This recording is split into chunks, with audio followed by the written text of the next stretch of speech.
see how I look. I look.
Hey guys.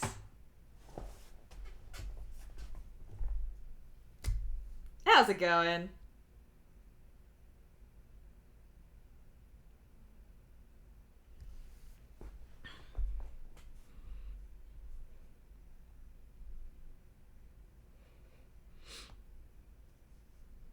Hello, completely normal-brained people.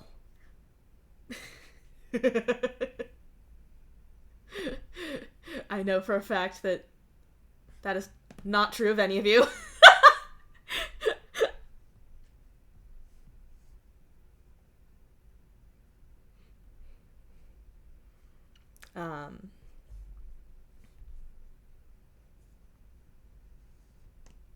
I shouldn't waste too much time because I have got somewhere to go after this. That song did slap, correct! That is the correct response. I do have somewhere to go after this, so I shouldn't waste too much time. But how's it going?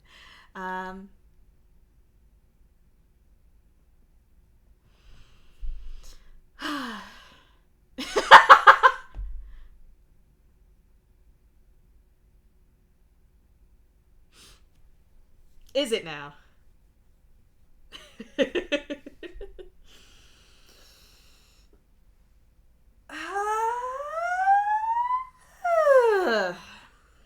That's my stretching noise.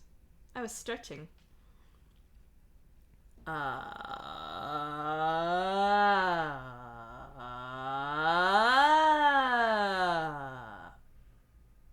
testing my lower range.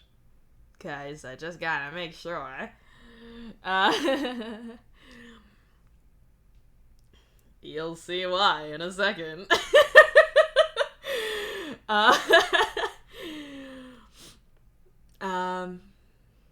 Yeah, I don't have much to say right now, and I don't have much time to waste, so why don't we just jump right in?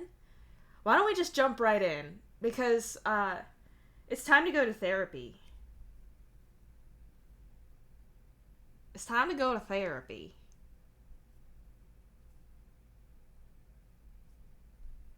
As you may recall. Are you fucking kidding me?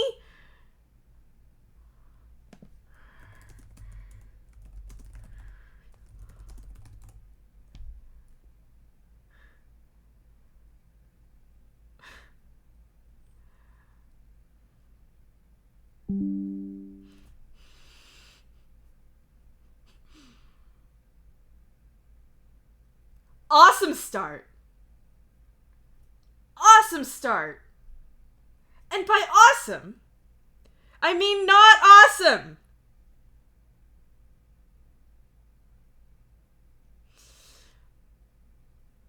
Bad start, actually. Okay.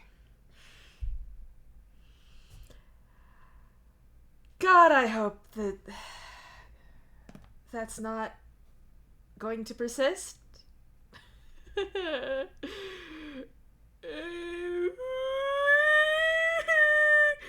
Okay, no. God, I love football. God, I hope that stops. I'm just going to pretend like I know for a fact that that's not going to happen again, and then if it does happen again, I'm just going to scream and shit, I guess. So what I was going to say, before I was rudely interrupted by my own router, was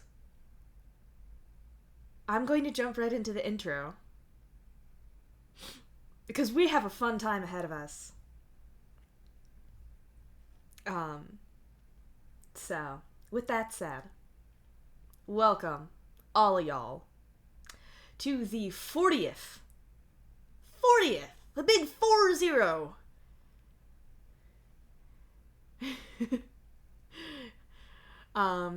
We are now on the 40th chapter of Your Words Destroyed My Planet, the stream series. If you're new here, welcome. My name is Harper, but you can call me KK. My pronouns are they, it. If you're new, please read the rules, be chill, and have a good time. Sometimes we have a time. Like, for instance, yesterday. Yesterday we had a time. Well, it was fun for me.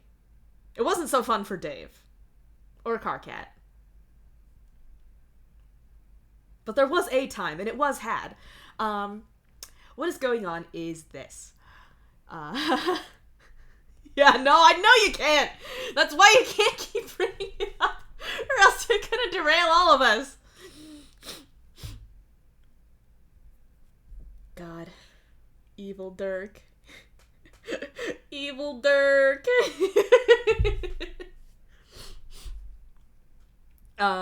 Anyway. Evil Dirk is not what's going on here. What's going on here is that Your Words Destroyed My Planet by Unda is a million-word homestuck fic that focuses on Dave Soulcat. It is an AU set in a future where Earth and Alternia have been consumed by a mysterious force, and humans and trolls have escaped on spaceships for their survival. As of now, the fic is currently unfinished, and my voice is finished, apparently. Shit. Give me a sec.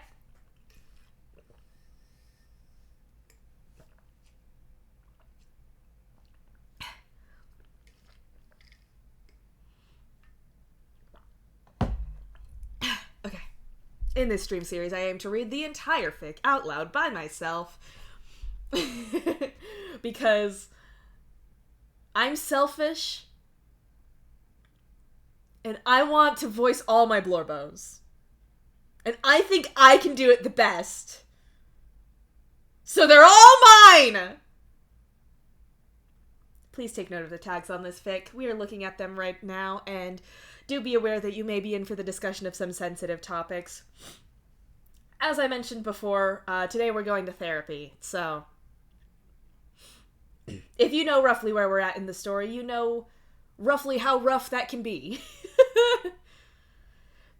Yeah, no, it didn't work. It never fucking works. The only way to stop me from being loud after stream is to just not get me into a VC at all. I have to just stay by myself. Because when I'm by myself, I'm silent as fuck. Like, maybe I'll mumble to myself, but, like, the moment someone else is there, I start fucking screaming, and it's stupid. Anyway, if you would like to read roughly my intro paragraph, but like better and more scripted than how I said it out loud, you can type !fic about in chat. That's a good way to catch new people in chat up to speed as to what the dick and balls is going on here. If they happen to have joined midstream. If you would like a link to the fic itself on AO3 to follow along, to share it with a friend, to share it with an enemy, to save it for later, to hit the old subscribe button, which you should do, you can use !fic link. I did. Okay, I was like, it's been so long, I can't remember if I've subscribed to the fic, but of course I did, because I did catch the, 2 or 3 most recent chapters, when they dropped, and I remember that because the notification happened while I was in class, and I was sitting there, in photography class, being like, God, I can't wait for class to be over so I can read this. Because I need to read this. Now. Yes! Oh my god, please do! I still find it so goddamn funny. That's why I say it, is because it's so fucking funny. Hal would do that. And honestly, if you ever wrote a scene where someone's dialogue patterns was informed by me, that would be so fucking wild. It's like the sort of the turntables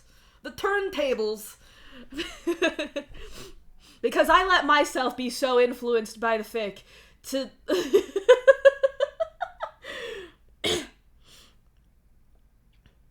it's like Undertale ending up getting referenced in Homestuck.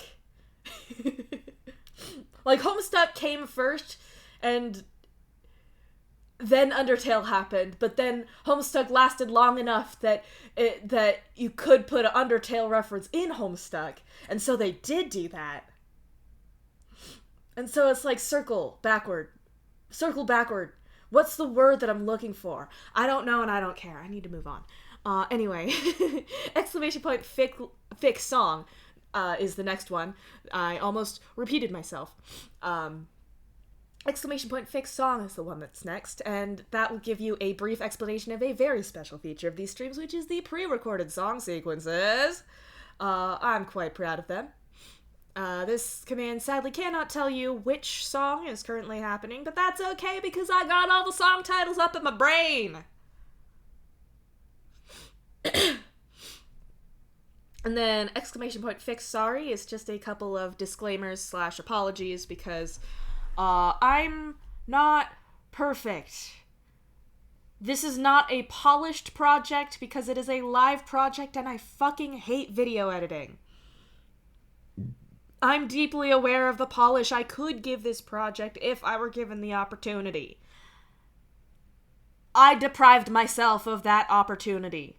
For you, so that the project would actually get completed. You're welcome! Fic sorry should actually be fic you're welcome. Because without this cutting of corners, the project would not exist. Anyway. And finally, you can use !VODs to get a link to my YouTube archive where I will be putting every VOD for this series as well as anything else that I may stream in the future. Tonight's VOD, I usually start the VODs uploading right as soon as I hit stop streaming. Tonight's VOD, because I have to leave literally right after stream, I'll set it uploading but I won't be able to hit publish until I get back, so it may be a little bit longer than usual. I say may. It absolutely will be a little bit longer than usual. It'll take like a couple of hours. But,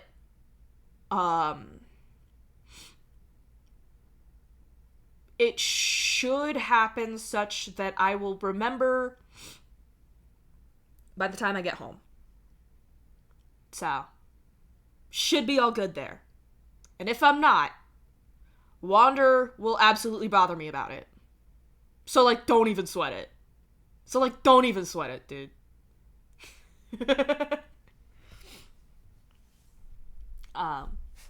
So with all of that addressed and out of the way,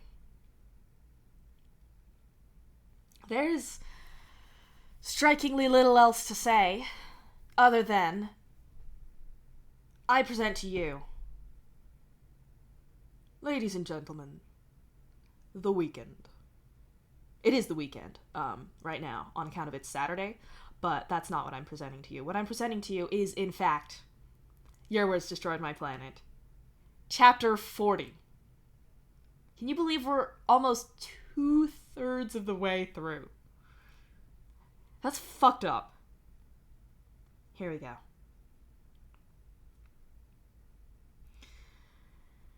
You have your doubts about this thing.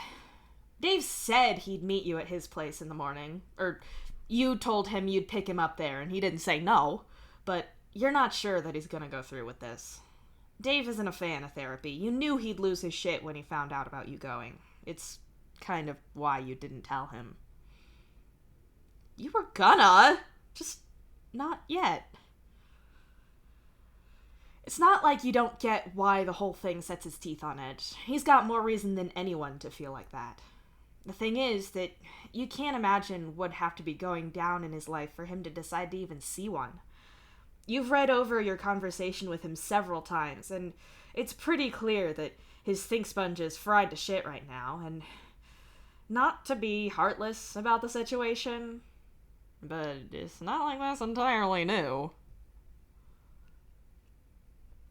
When the two of you were younger and your ancestors were inflicting all kinds of terror on your minds daily, he never cracked. He didn't tell anyone about what was happening. He didn't ask for help. He didn't do anything. So why now? If it was that he saw you getting help and wanted to get help as well, then either he wouldn't have blown up the way he did, or when he messaged you, he'd have said that was what he wanted. So, color you curious. Also concerned. The concern is definitely pretty high on that list.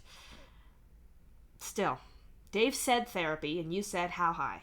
Wait, no, that metaphor didn't work. Or did it? Whatever. The point is that you ain't about to talk Dave out of this. You wish you could like Dave more than you do. He gets you, but unfortunately that means that he gets you in ways that both of you wish he wouldn't. You see him, he sees you. No one has fun with that. The thing is, though, things have been good for you lately. How were you to know that the ending of all these secrets would make you feel so much lighter? You're not pretending that you're something you're not. You don't appreciate people gawping at you, and you're really unfucking-mused at the shit people were reposting online about your ancestor and you, and obviously there's still consequences to happen with the fleet. You're not saying things are without problems, but it's better. You're not eyeing everyone up. Do they know but haven't been marked yet? Do they feel the things you do? You're not going about your life filled with a rage that had become background noise. When every minor disagreement with someone who didn't know left your bone marrow screaming that they owe their life to your motherfucking sacrifices. But now they know. Now people see you and know the shit you endure to keep them out of the snarling maw of the dark. And you can look them in the eyes and make them acknowledge that even if it's just in their heads. And what do you mean, oh no? I'm scared now. I'm gonna keep talking. I'm gonna keep talking until someone tells me not to.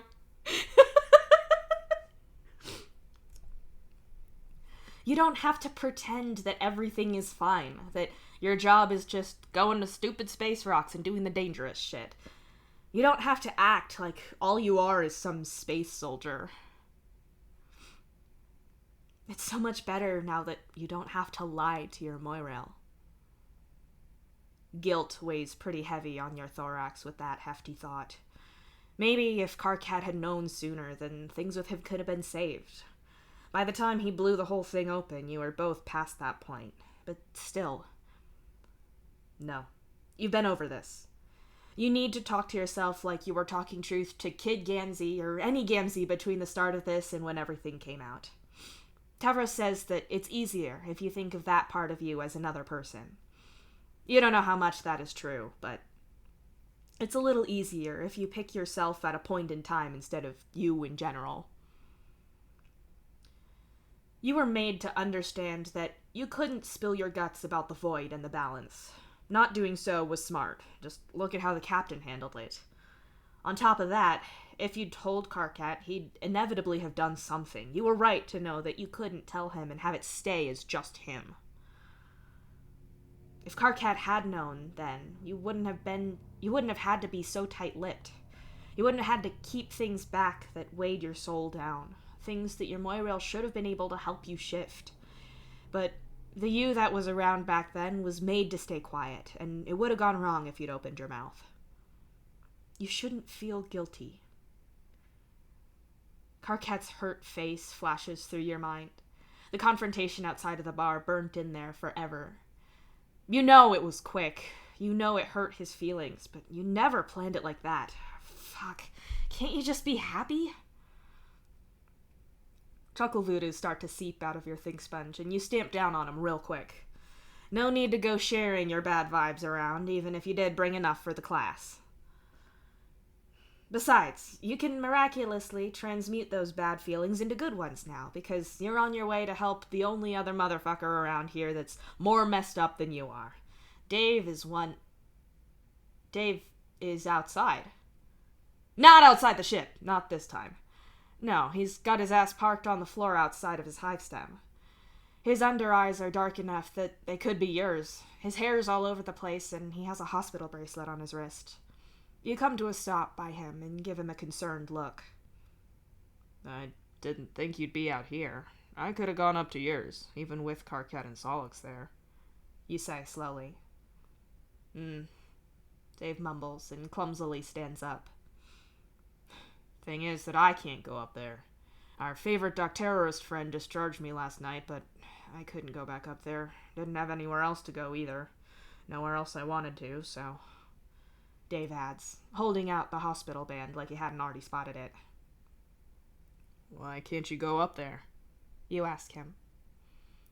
I'm sure your brain witch will want to know all about it, and I don't want to repeat myself. Can we go? Dave asks, crossing his arms and looking away from you. You incline your horns a little and sweep the rest of you around with them, leading the way for Dave. He follows you, but doesn't seem too happy. He's a guy, you say, a few seconds later. What? Dave asks. My therapist. He's a guy. You called him a brain witch? You explain. It's the 22nd century, Gamzee. Men can be witches too, he says flatly. You don't really have much of anything to say to that. That's true, by the way. Terms like witch are more to do with the kind of magic or the way that they do it, rather than the gender of the person doing it.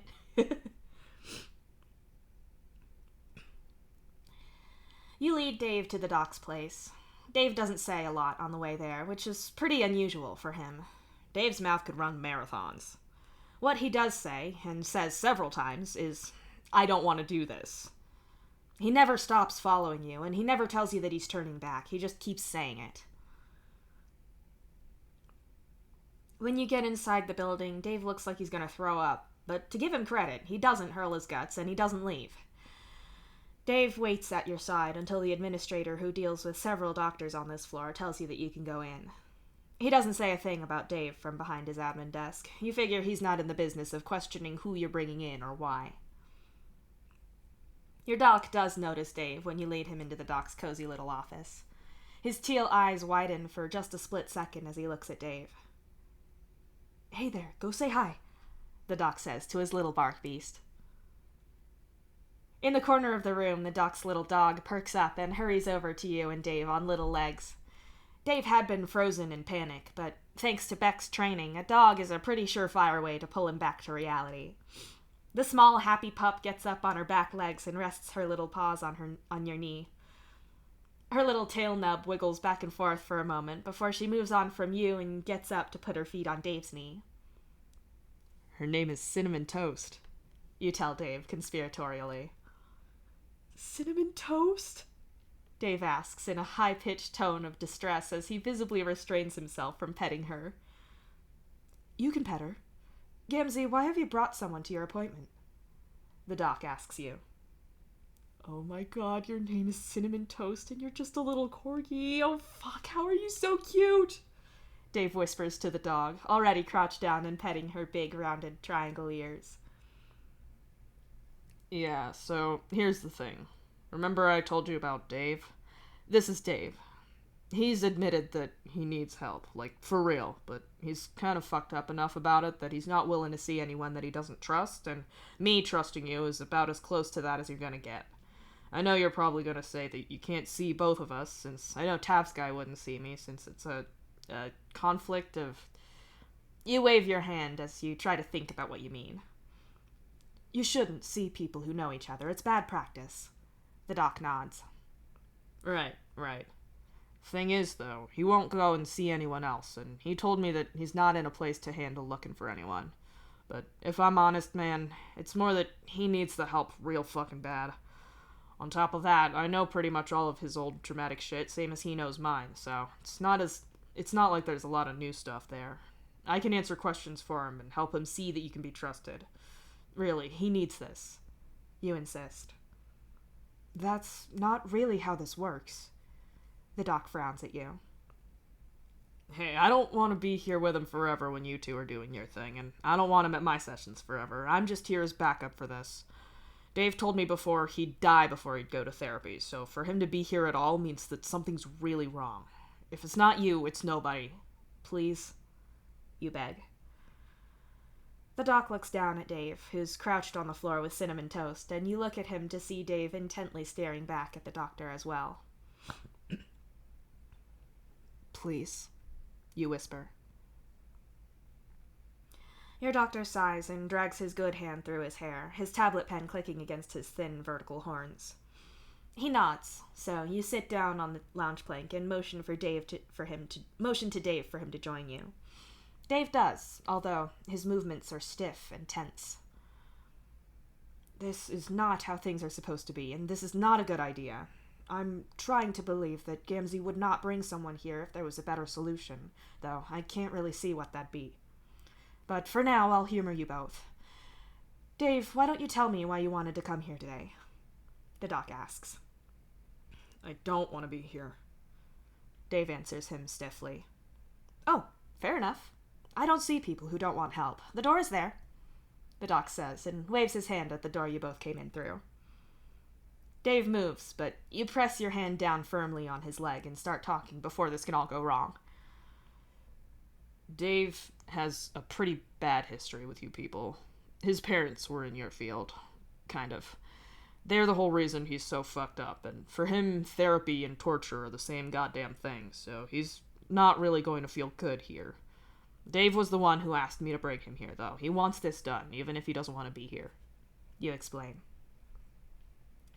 Dave and the doc look at each other in silence for a few moments. You don't trust mental health professionals, then? He asks Dave. We can do away with you pretending that you don't know shit about me. Everyone knows about me now, thanks to that goddamn virus. There's no way some psych fucker didn't go looking into every little detail, so spare me the foreplay before you fuck around in my brain. Dave hisses. The doc considers that silently for a moment and then makes a note on his tablet. I realize that I can't prove this, but I haven't read your file. I'm aware that you're a balancer and something of your relationship with Gamzee, but not much beyond that. I never opened your file, and I certainly didn't feel the need to go through it. What I'm more interested in is why you think that someone in my profession wouldn't be able to resist that. I'm curious about your impression of my profession. So, If your parents shared my vocation, then why don't you tell me about them? The doc asks. Dave goes stiff at your side, and you look at him again. He doesn't look like he's panicking, not outwardly. He looks controlled, if a little tense. But you know Dave's panic when you see it. Want me to give him the basics about them? You can add on. You suggest. Dave nods, the movement jerky and robotic. Dave's mom and his biological father, Bro. You start. He's not my dad. Dad is my adoptive dad. Dave mumbles. Right, they're different people. Don't get them mixed up. You agree. I can probably look his family up on this ship. There aren't so many humans, so... The doc types for a moment and then turns the screen around to show Dave's genetic and adoptive family in a search. That's them. You agree, and the doc takes a moment to sort out this information into the note files that you know he uses for his sessions. When it seems like he's done, you start talking again. Dave's bio parents were in your field, kind of. His mom was more in the physics kind of science, but she did the whole psychological thing too. Bro was the same, but he was more into the psych stuff. They were investigating the void. Not freelance or anything, they were on some kind of contracted research to do it, and there were more people than just them. They had loads of subjects, other balancers that they'd discovered, people they thought might be balancers or could be. They got prisoners as well, which is all kinds of fucked up. They were trying to figure out what makes us able to do what we do and how it works. You explain. Go on. The doc nods, still writing as he says it. They noticed that a lot of us were fucked up. You tell him. Fucked up how? He asks you, looking up from his tablet. Traumatized. Dave grits out. I have a bad feeling about where this is going. The doc says quietly. A quiet and slightly hysterical laugh bubbles out of Dave, the kind where it might turn into tears if you give it a chance. Yeah, you're right on that. They figured that you could mess people up, then you could get balancers. It's not that simple, but it does work sometimes. But they did all kinds of shit to work out how our abilities work. They tried to get proof of things. Getting people to read cards and shit by having their ghost look at it and tell them the answer, then they'd shock them if they got it wrong. Or they'd stop them from sleeping or eating or throw them in... You list off. Can we not... Dave chokes out. I think I get the picture. Your doc nods slowly. Right. Thing is, they got Dave involved in this when he was real small. He was basically blind back then. I mean, check the eyes now. You say, and gesture to Dave's face. You pause and try to steel yourself for this part. The thing about your deepest dream spaces is that the feelings you had in the moments that forged them linger. When you're in Dave's, you pick up his feelings, and vice versa. You felt what he felt back then. The desire to help. The little kid belief that if he just did the right thing, then things would get better. You've felt that, and you felt how it turned to helplessness and fear. How he was alone and no one was coming to help him. That feeling permeates your own dreams for your own reasons, but the symmetry is there. That's why you're here with him as backup for this appointment. He doesn't have to be scared and alone here. You're at his side, so neither of you is that terrified and lonely kid again. Some of the void stuff hits our senses differently. For some people it's sight or sound, or other people get touch or whatever. Sight's pretty common, so they wanted to know if you're really seeing it, since not everyone can, or if your think sponge just translates what it gets into a sense it knows. They had a kid who was basically blind and a family history of balancing, not to mention a method of making balancers, so... You trail off and wave your hand at Dave. The doc's pen has frozen over his tablet, and for several long seconds the room is quiet. He opens his mouth, but he doesn't speak right away, and when he does, his voice is soft. I'm going to leave aside how that's not how you're supposed to do any kind of science, and it's absolutely not how you're supposed to parent. It's not how you're supposed to treat any child. I can see why psychological terms or specific things like note-taking and observation could be triggering, but has something happened since that's specific to therapy? Because even legitimate psychological research is vastly different to the practice of therapy here. Or is this an understandable bias to the whole and very broad discipline? He asks Dave. I don't like the note-taking, but I hate being filmed and recorded more if it's something like this, Dave says slowly. I do need some records. Would handwritten notes only be acceptable if I showed you what I've written? The doc offers and holds the tablet out to Dave, who doesn't read it. I also just don't trust you people. You're fucked up by definition, Dave adds, and the doc takes his tablet back, but settles it in his lap. He folds one leg over the other and rests his hands on the arms of his chair. All right, elaborate on that. I won't be offended. Clearly no progress is going to happen if you don't trust me at least a little, and I can't help unless I know why you feel that way, he says. Dave and the doc stare at each other, leaving you and Cinnamon Toast to watch uncomfortably. I'm not saying that you can't do the things you say you do, Dave begins. But people get into professions for all sorts of reasons. Not you guys, though. You're interested in getting in people's heads and fucking around with what's there. Making people think things they weren't thinking before, changing who they are as people into who you want them to be. No other field of medicine is like that. If someone wanted to become a surgeon, and in their interview for med school, if they were all like, oh, yeah, I just love people's insides and all the blood. I fucking love getting my hands in there and touching all that shit that they need to live, Dave exclaims. No entry to med school for you, and maybe investigate any missing persons cases. That'd be the answer to that. You snort. Right? But no, it's cool to be like, oh no, I love how fucked up people are and changing how their whole ass minds work, Dave exclaims. You have a point, the doc says with a tight smile. You wait patiently, because you know what's coming next. It's why you trust this guy, and why you know Dave can. I didn't actually introduce myself earlier. My name is Kotar Delusion, he says politely. Dave mouths the word silently for a second. Like, delusion? Your name is a psych thing? Dave asks him incredulously. It is. Well done. It's not an aptonym, by the way. I picked this name for myself. Do you know what Cotard's delusion is? The doc asks. Dave shakes his head slowly. Maybe he does know about it, but just in Spanish. I guess you're gonna find out. So, here's the thing. When I was in school, late high school to beginning of higher education kind of age, I started getting really on edge. Paranoid, almost. I couldn't sleep well. Things were just a lot for me. I went to therapy and was waved away with a diagnosis of anxiety. They thought that it was set off by transitioning between one level of study to another. I'm sure for most people that would have been right, but it didn't work for me.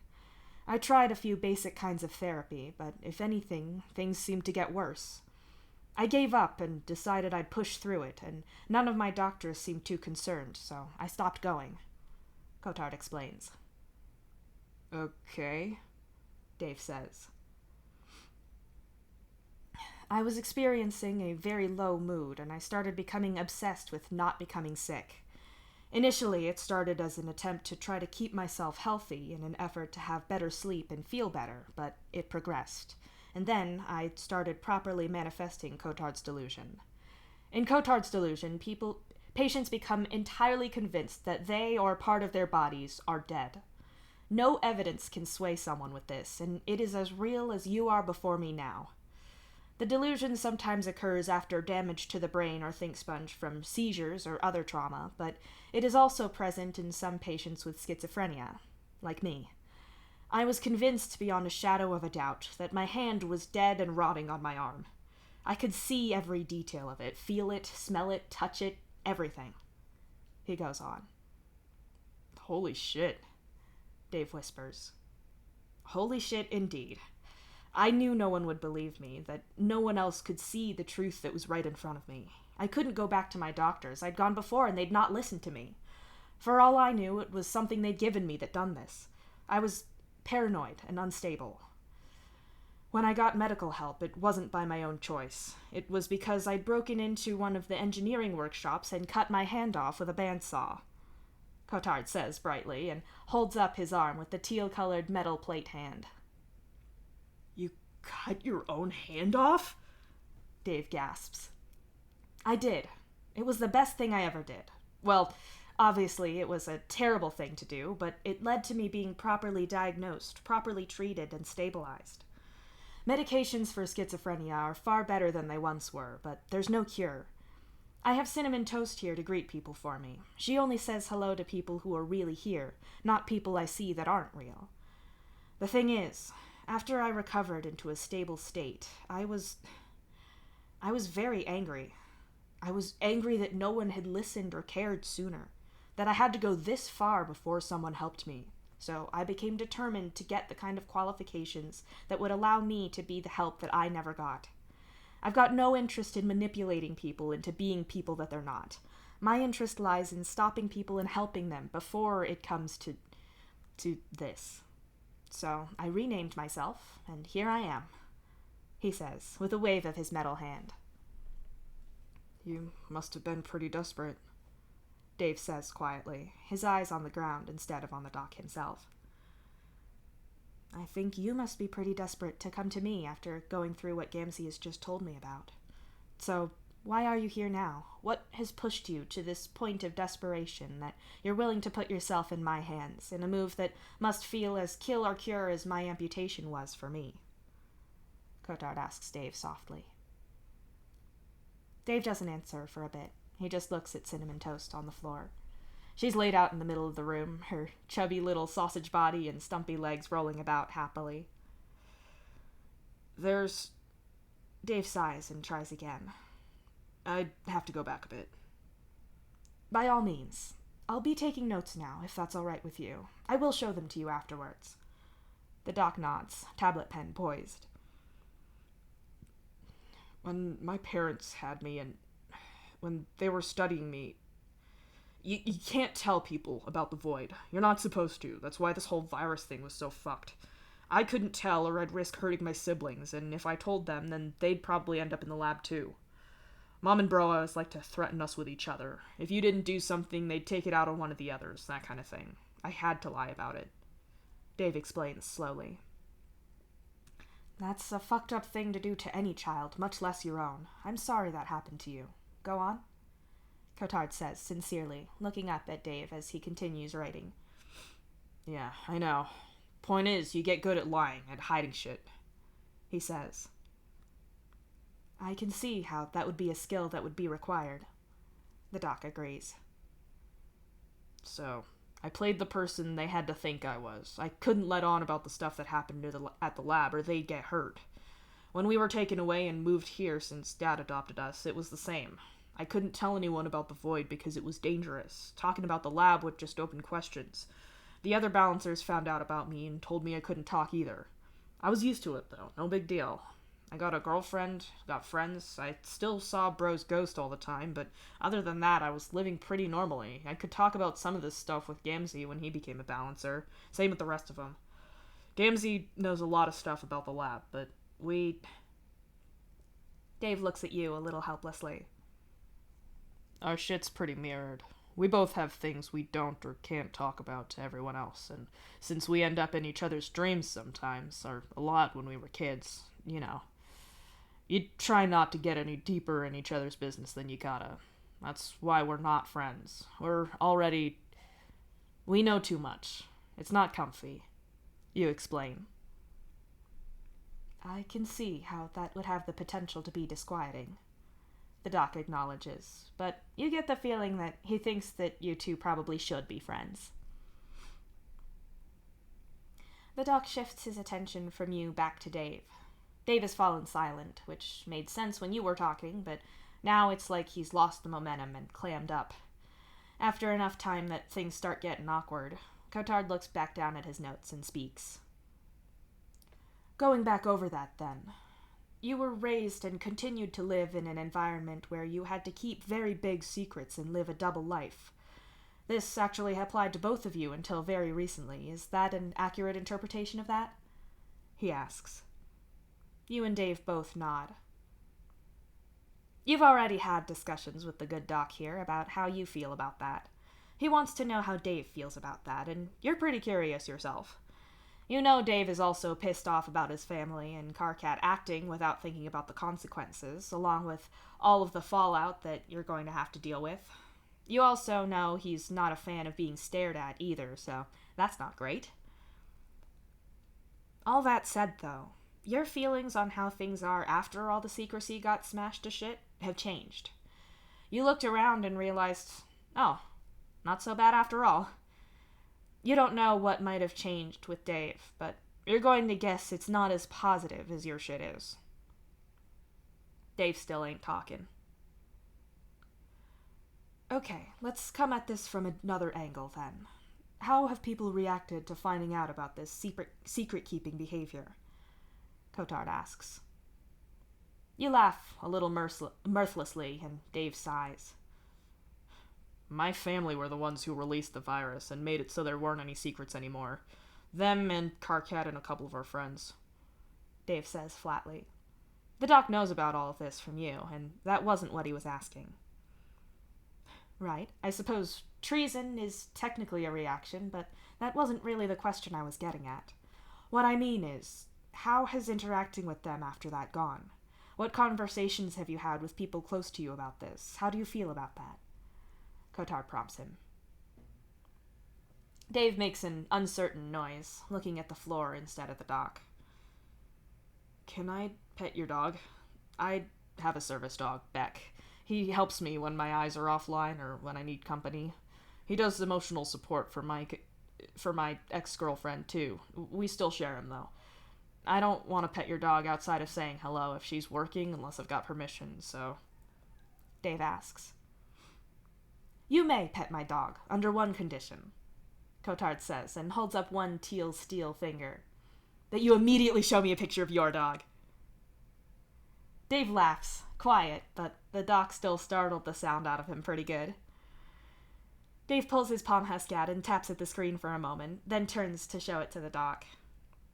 You watch as Dave swipes through a few pictures, and the doctor reacts with total delight and adoration. With his price paid, Dave is allowed to pet Cinnamon Toast, who is thrilled with this turn of events.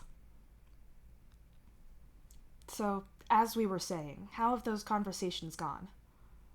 Cotard presses. He's not so easily distracted, even with pictures of Beck. Dave looks down at Cinnamon Toast in silence for a moment, squishing her fuzzy cheeks and scratching behind her ears. Eventually, he speaks. Not been much of a conversation. Didn't really want to talk to any of them. After the shit they pulled, I wasn't... Most of them listened, some didn't. Dave says softly to Cinnamon Toast. What happened with the people who didn't listen? The doc asks. As Dave talks, you realize his voice has shifted, and he's not talking like before. This is almost mission report tone, efficient, sterile, factual. I woke up after spacing myself and moving the ship with the other balancers. Gamzee had gone into my dreams to get me. We were both pretty much done with things. We went to the sailor bar to get shit-faced together. Not something we do a lot. Not something I should do, because my family has a history of alcohol problems. It wasn't a smart decision, but if anyone else wants to prove they can handle that better, they're welcome to try. We were several drinks in when my brother and sister showed up. Dave reports. Which brother and which sister? I have your family connection here from the system, but we haven't really spoken about them.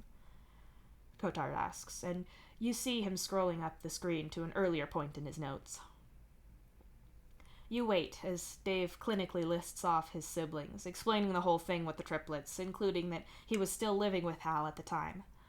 He explains that Rose is his twin, and you think you see something click for the doc as he looks at Rose's profile and takes notes on the side of it. He probably just caught what her job is.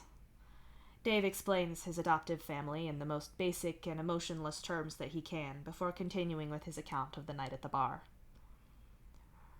Rose and Dirk showed up, lectured us both about drinking.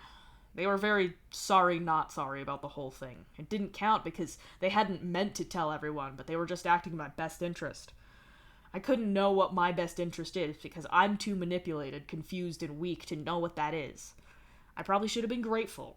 They lectured me about drinking again, and then I left. I got the bouncer of the bar to make sure they stayed there and didn't follow me home, which kind of worked. When I got home, my other brother Hal was still there, but that didn't go the same. Dave's tone shifts at the end to something that sounds tired. I'm really stunned that you didn't lay either of them out. They're not my family, and I wanted to put my fist through both of their faces. You grumble, but Dave just shrugs. Punching people in the face, the doc begins, but you've got things to say on that subject. Oh, come on. You can't look me in the eyes and tell me that some people don't just beg to be punched, that some people don't deserve it, and you can't tell me that doing that isn't satisfying as all hell. You protest. Gamzee, if punching people in the face when they were being terrible didn't feel both righteous and satisfying, then people wouldn't do it. The point is, however, that you still shouldn't punch people in the face. Seeing as it's against the law, and violence is not really mentally healthy, it also has social repercussions too. Generally, it's not a nice thing to do or a good idea, the doctor says patiently. People in my family punching the shit out of other people in my family never went well before. I'm not gonna try it for myself. Dave mutters and pets Cinnamon Toast's ears. You see Cotard's eyebrows raise. You don't think Dave realizes that he just admitted to his parents being physically shitty to him and the rest of his siblings outside of the lab. He caught it, though, and you see him make a quick note about it. You mentioned Hal, the other brother of the triplets. How did that go differently? Cotard asks instead. I came home. I was kind of drunk by then. Okay, real drunk and real blind as well. I got there and Solix was home. Dave says slowly. Solix lives with him. You add. You've already talked about Solix before with the doc, but you'd like it if he didn't repeat that stuff. Yeah, he didn't break in. That'd be a weird intro to that. Dave snorts. In fairness, you'd already had quite the eventful day by that point. A break-in wouldn't be entirely off course for how the rest of that day was going, the doc points out, quietly amused. Dave makes a noise that you'd hesitate to call a laugh. It's more like a flat-ish sounding not even a ha, but it's him being very mildly entertained at least. You're not wrong. Anyway, Solix he's my kismesis, kinda. Pitch is closest. He was concerned about how I was. He and Hal work together, so they're friends. And Hal was one of the ones who wrote this goddamn virus shit. Solix was trying to get him to look at it before he left so that he could try to fix things. Hal's machine literally blew up in his face when the virus was released, and he got a concussion and cuts and whatever, and got sense knocked into him, I guess. Dave tells Cinnamon Toast. Well, now there's an idea for making the rest of your family see sense. You say thoughtfully. That does make Dave laugh. It's still pretty tired out, but it's there. The doc doesn't seem amused, though, so you try to make a gesture to quietly reassure him that you're not actually planning on solving problems with explosives. Even if all your training with explosives has taught you that explosives are a fun and good way to solve all kinds of problems, even problems that could have been solved in other ways. Well, Hal's seen sense. He was trying to pack his shit up to leave. Dave goes on. To leave? Cotard asks curiously. So, this is complicated. My hive is a 3-person one. It used to be me, Hal, and Rose, but Rose wanted to move in with her girlfriend, and Solix had been dating Aradia, but they broke up, so Rose moved out and Solix moved in, which made sense for everyone since Solix works with and is friends with Hal, and me and him have been friends since school. So right then, Hal lived with us, but he thought that'd be a bad idea, so he was getting his shit together to move back in with Dad temporarily, because he thought after the shit he'd just put me through that I wouldn't want to see his face. Dave explains, gesturing as he talks, and is oblivious to the way that Cinnamon Toast is following his hands like there might be treats in them. That's a pretty different response to Rose and Dirk, the doc observes as neutrally as possible. Yeah, it was. Dave says softly and looks back down at the ground. There are a few quiet moments as Dave pets the little bark beast, but he does start talking again. He said he was sorry, which is whatever. It's just a word. It doesn't mean shit. He said he'd done it because he was scared for me. Scared that I was dealing with all of this alone, that the captain was making me. He's my big brother. He wanted to protect me. But he said that when it blew up in his face, he realized something. He said back then Hal and Dirk are trans, right? Bro wasn't okay with that. Our parents weren't big on approval and reassurance for shit, but when you're a kid, you're programmed to want that stuff. It takes a lot to really grasp that, surprise, dumbass, they don't love you and aren't proud or impressed by anything you do. And you can think you accept that, but still want it deep down. I guess I got out of that earlier than them. I might have been basically blind, but I saw that real clear. But they didn't get the fast track through that process that being a science experiment gets you. And good for them, really. Dave shrugs. People say it's more intense for humans, the way they bond to their parents. Trolls have a kind of bond with their Lucii, but it's not the same. When it comes to ancestors, it can be really fucking similar. You and Kurlos wanted things from your ancestor as kids, things that other kids didn't want from their Lucii. Karkat didn't like disappointing Crabdad, but he wasn't wounded the way you were if Crabdad was away for a bit or paid more attention to Cancri than him. You were terrified of your ancestor. You still kind of are, but you wanted him to see you as part of him, too. As his descendant, his successor, as part of his genetic lineage, and one who was motherfucking worthy of that claim. You wanted him to treat you even half as well as Lucii treated the kids you knew.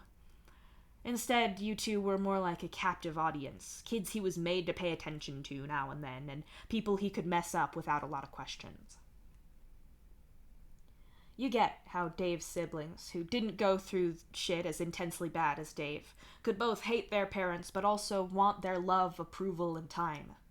When you're not sure what behavior gets approval or rage, it's hard not to care about the outcome. Dave has nothing but contempt for his parents. He makes no secret when he talks with Bro that he thinks he's a waste of existence, and he's clear about it. But you still see how Bro can still stick the knife in just so and twist it to really hurt Dave.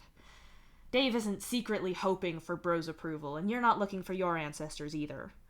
But both men taught each of you how to think, to speak. They made the walls that gave your minds shape. You can redecorate as much as you like, even knock things down if you're able to, but those foundations are always there.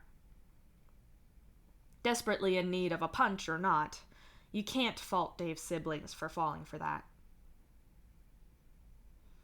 When we were younger, I couldn't tell them why I was the only one that went to the lab with Mom and Bro, and if I had said, then they'd end up in the same situation, so I wasn't gonna do that. But Hal didn't know that shit. He's my older brother, him and Dirk both. But in my family, the first son gets to be Dave Strider, and that's me, not them, because they didn't know about Dirk and Hal then, and even if they had, Bro probably wouldn't have given a shit. Dave sighs. You've never got why some humans have such a problem with this. You really don't. That and only being into certain kinds of people, they just overcomplicate their shit. That sounds like it must have been tense, and like you were being set up for resentment to brew between you, Cotard says gently. I guess, but we all knew they played mind games. I think the others mostly just thought they were doing it to fuck with us. Hal said that he'd still felt bitter or whatever about it, and then, surprise, it wasn't preferential treatment, it was torture. He felt like shit about it. He felt guilty for everything back then, and he said that he'd done all of this because of it. Set the virus off to set me free. Like, that proved that if he'd have known about this when we were kids, then he'd never have let it happen. Not, like, consciously thinking about it, but he told me that after the Hustop blew up in his face, he realized that he'd been doing it to help, but also kind of a lot to make himself feel better about not stopping it. Like, he'd been so focused on proving that he was helping now and would have then that he didn't think that hard about if what he was doing was actually helping me at all. Dave hisses that last part. I have to give him credit for being self-aware at least, even if it was a little too... too late to stop himself from unleashing a massive virus. The doc nods. Explosions, you whisper. Gotta start prescribing those. The point is, he'd said he was sorry and wasn't expecting me to forgive him, so he was gonna go. Also, I was obviously drunk and probably not all there. But he said he'd leave me alone, and if I wanted to talk, then I could hit him up. Until then, he'd leave me be. And he did. We talked a few days after that, and yeah. I'm not forgiving him for what he did, but I get it, and I know he's sorry. He moved out for good, and now Carcat's living with us instead, so that's... yeah. I'm only talking to him right now.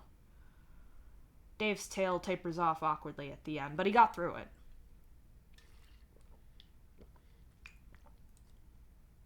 And the rest of your siblings, or your dad?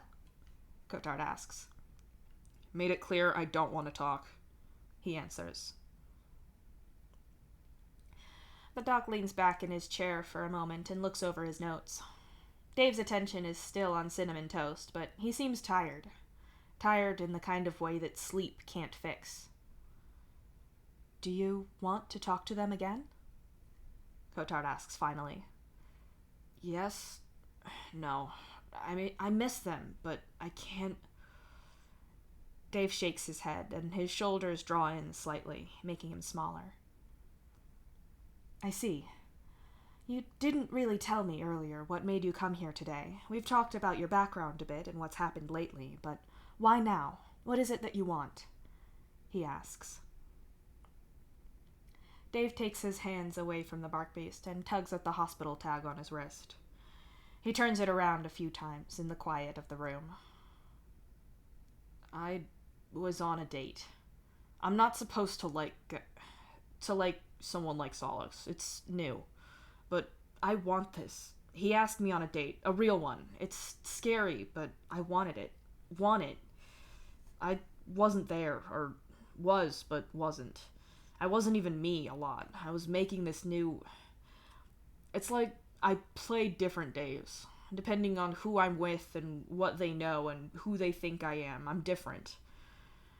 It's easier to be Brother Dave, or Sailor Dave, or Balancer Dave, or Friend Dave, than to have to think about what I can't say or do. Solix always saw through that shit, even before he knew about the Void. I like being with him, it's real, but Dave clenches his fists. I don't know who I... Fuck this.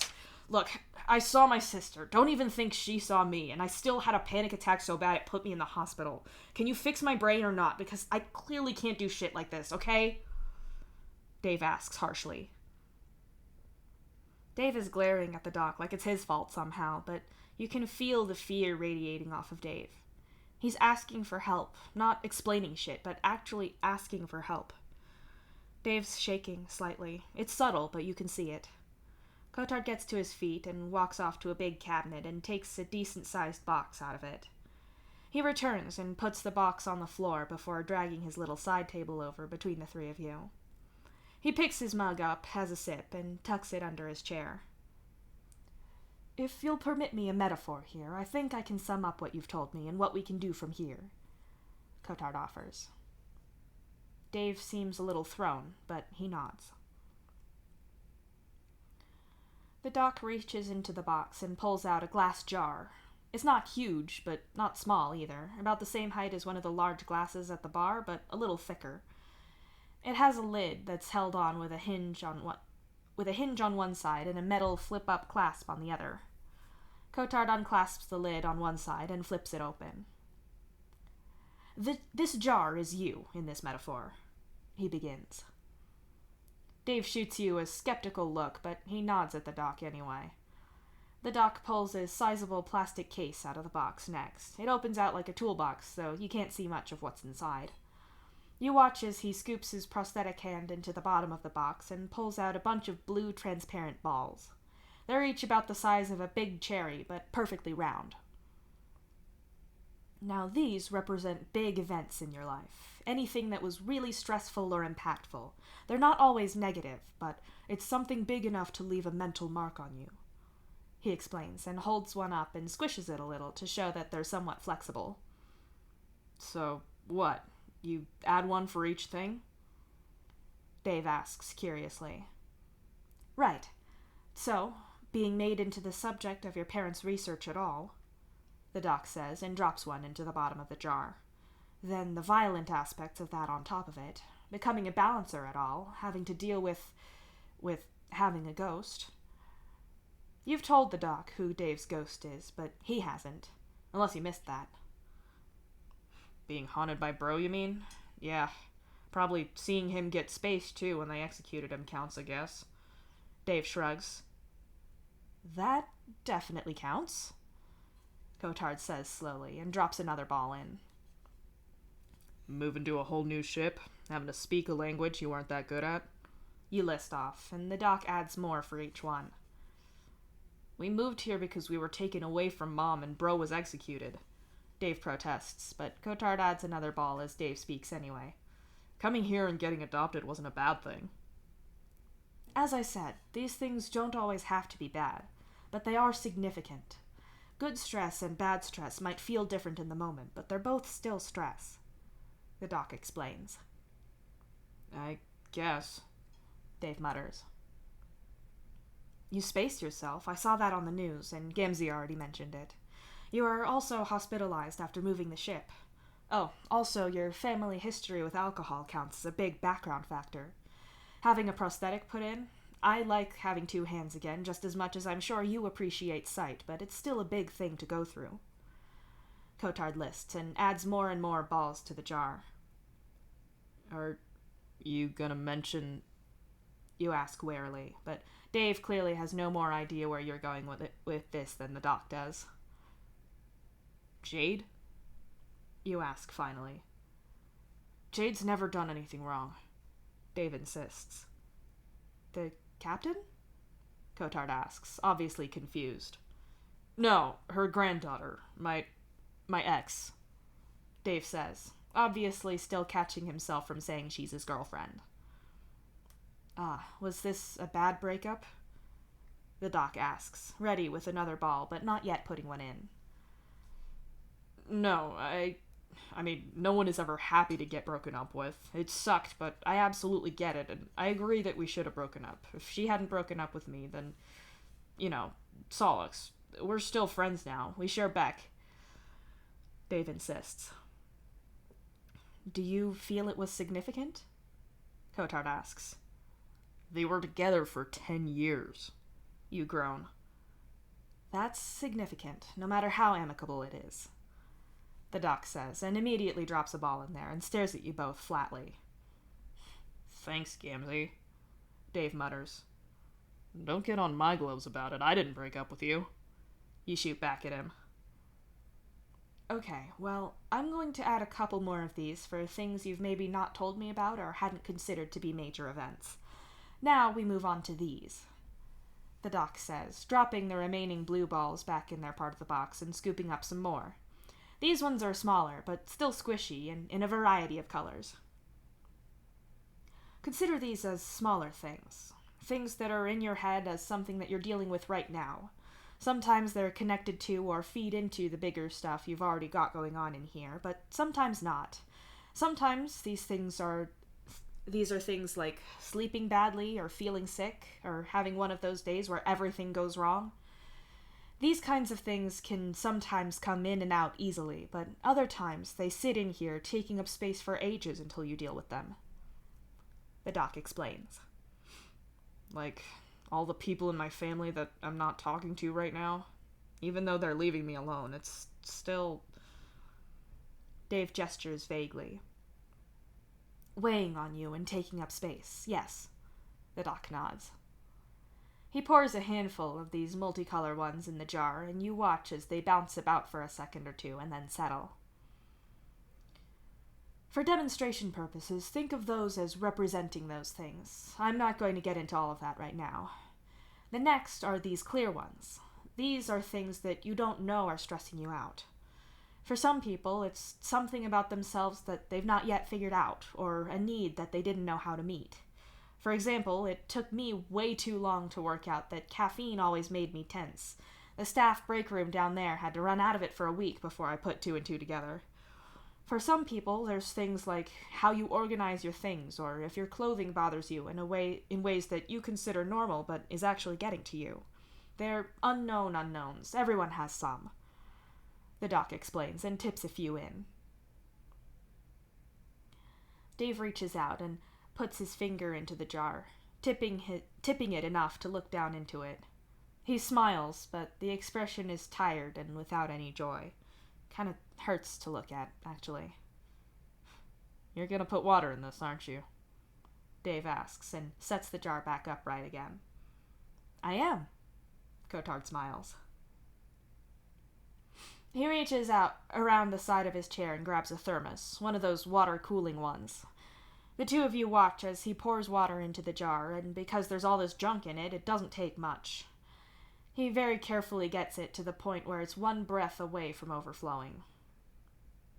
"I'd already thought about this last night. It's like surface tension. Even something that I want that's in any way stressful is..." Dave sighs and reaches out. Dave's finger touches the edge of the water-filled jar at the rim. With him giving the water an exit, a whole lot of it flows down and over the table.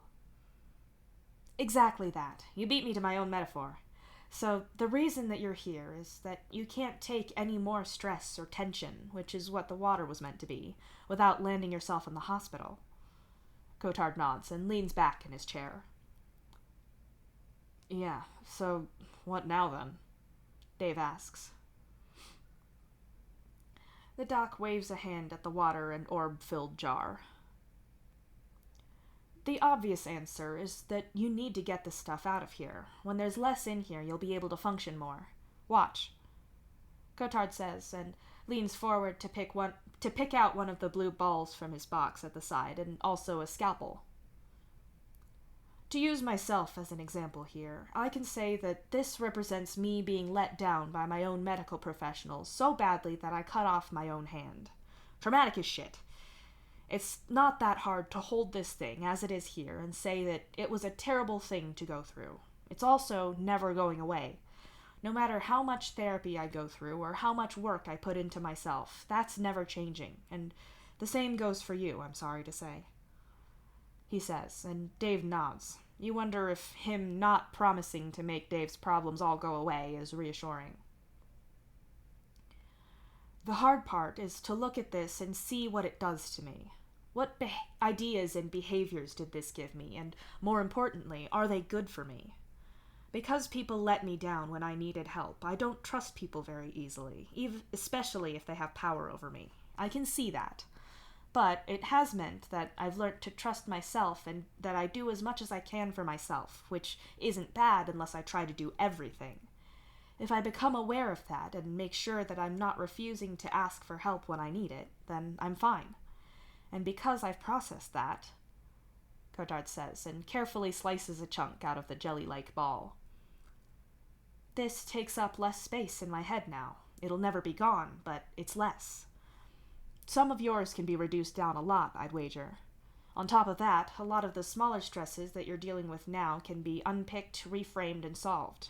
You can take those out entirely," he goes on and puts the scalpel away. "The problem here is twofold. Firstly, there's no way that either of us can get our hands into that jar to take anything out without spilling that water. You're not at a place where you can do that right now. Secondly, you have pretty clear trauma around this whole field of medicine, given what you've said about your parents trying to manipulate certain reactions out of you and your siblings. I can guess that the idea of me walking you through how to change your thinking would feel like an invasion," Cotard says. Dave doesn't need to say anything to that. The way he tenses and pulls back at the doc's words isn't answer enough. On top of that, the wave of gut-churning terror that rolled off of him and smacked into you tells you plain and simple that the doc is on the money there. "We're not going to do that. Even trying any of that is a terrible idea," he assures Dave quickly. So what then? I'm just fucked up forever? There isn't any fix to... I'm just broken permanently?" Dave asks, with his voice bordering on tearful. "Not at all. I have a plan, if you'd like to hear it." Cotard smiles warmly. Dave nods, but he's still obviously distressed. What we need to do is lower this water level, so your stress. For a start, I can prescribe you medication for anxiety on a temporary basis, enough to give you some breathing room first. Second, I can give you medication to take when you're right on the edge of a panic attack, so that it doesn't progress so far and isn't so damaging to your mental well-being. From there, I'd suggest that you do what you can to reduce the stress in your life as much as you can, both positive and negative stress. So, if that looks like not working for you, then do that. Or, if you find that being productive is more soothing for you, then do that. Whatever works. From there, I'd suggest working out some contingency plans in sessions with me. Cotard lists out. Plans? Dave repeats. Yes. You said you saw your sister, and it set off this most recent panic attack, so a good idea would be for you to sit down and plan what you'd say if you bumped into any of your family, or if they contacted you. To work out how you'd feel about anything they might say. If one of them said something very similar to what Hal said, would you be prepared to speak to them again like you are with him? Uncertainty can be stressful, but if you know what you would do in that kind of situation, then it's less likely to provoke panic when you're suddenly confronted with it. Not knowing what you'd say or do might well be one of those things that's taking up space without you realizing it. One of the clear balls, remember? If you get through that, then hopefully we can get your metaphorical water level down enough for you to start taking out some of the smaller problems and either solving them or dealing with them in a way that cuts them down to a smaller size. The doc lists off one by one. Dave looks uncertain and uneasy about this. You bet that you've got a pretty good guess as to why. You've got that what's the catch face on. You point out, making Dave grimace a little. I mean, yeah, I'm not really buying this. Sure, I get that you've also been fucked over by shitty brain fuckers. I'm sympathetic. That doesn't make you trustworthy when you become one. It means I'm gonna listen to you more.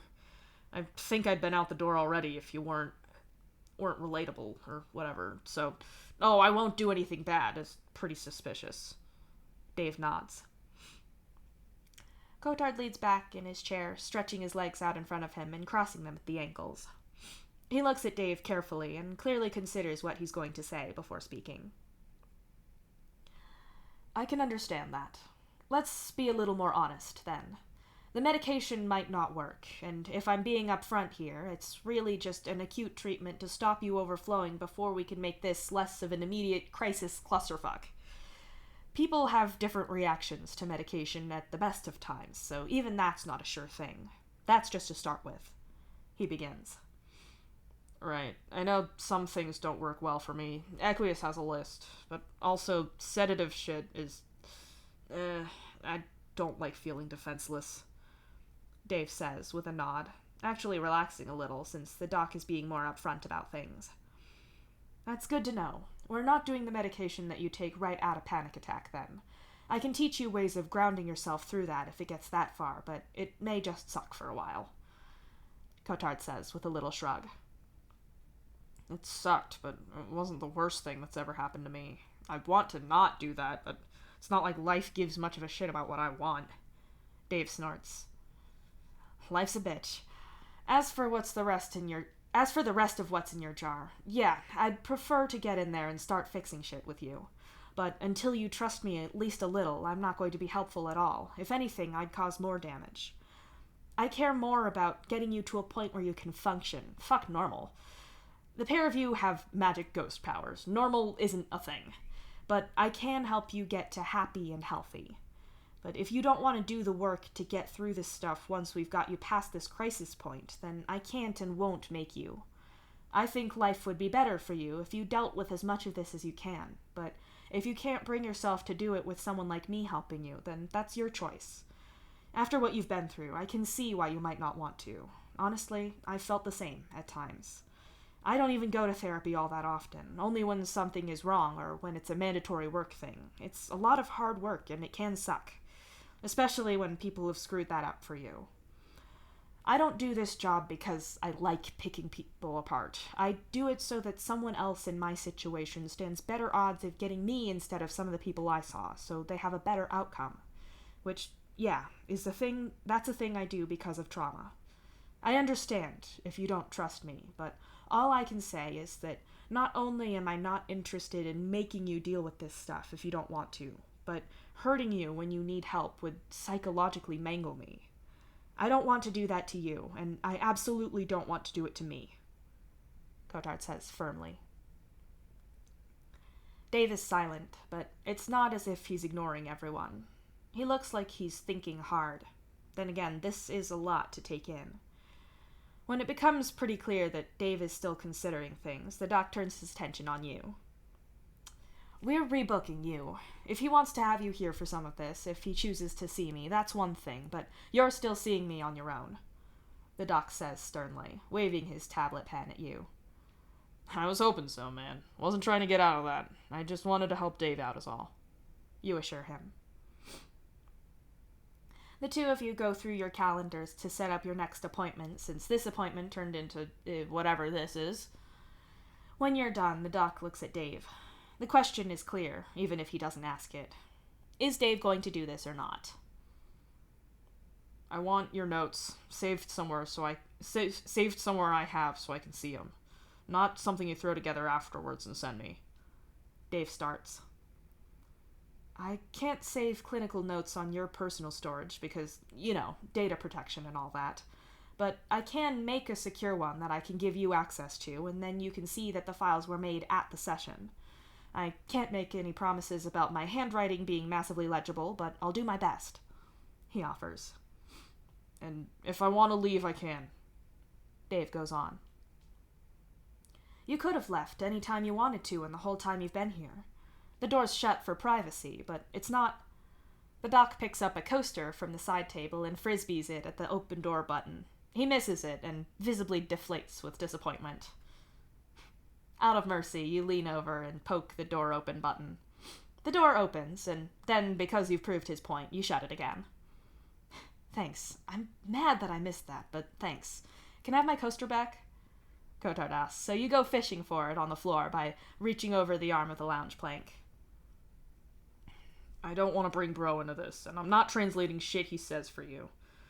Talking about him if he's not here is one thing, but not with him. Dave continues. Oh, hell no. Never, ever, ever go to therapy with someone who abused you. Absolutely not. Even if I could perceive the guy, I wouldn't do, and I'm not making you run some psychological seance. Not happening. Cotard agrees firmly. And you're not going to stop me from balancing or going on missions. Dave checks. He can't.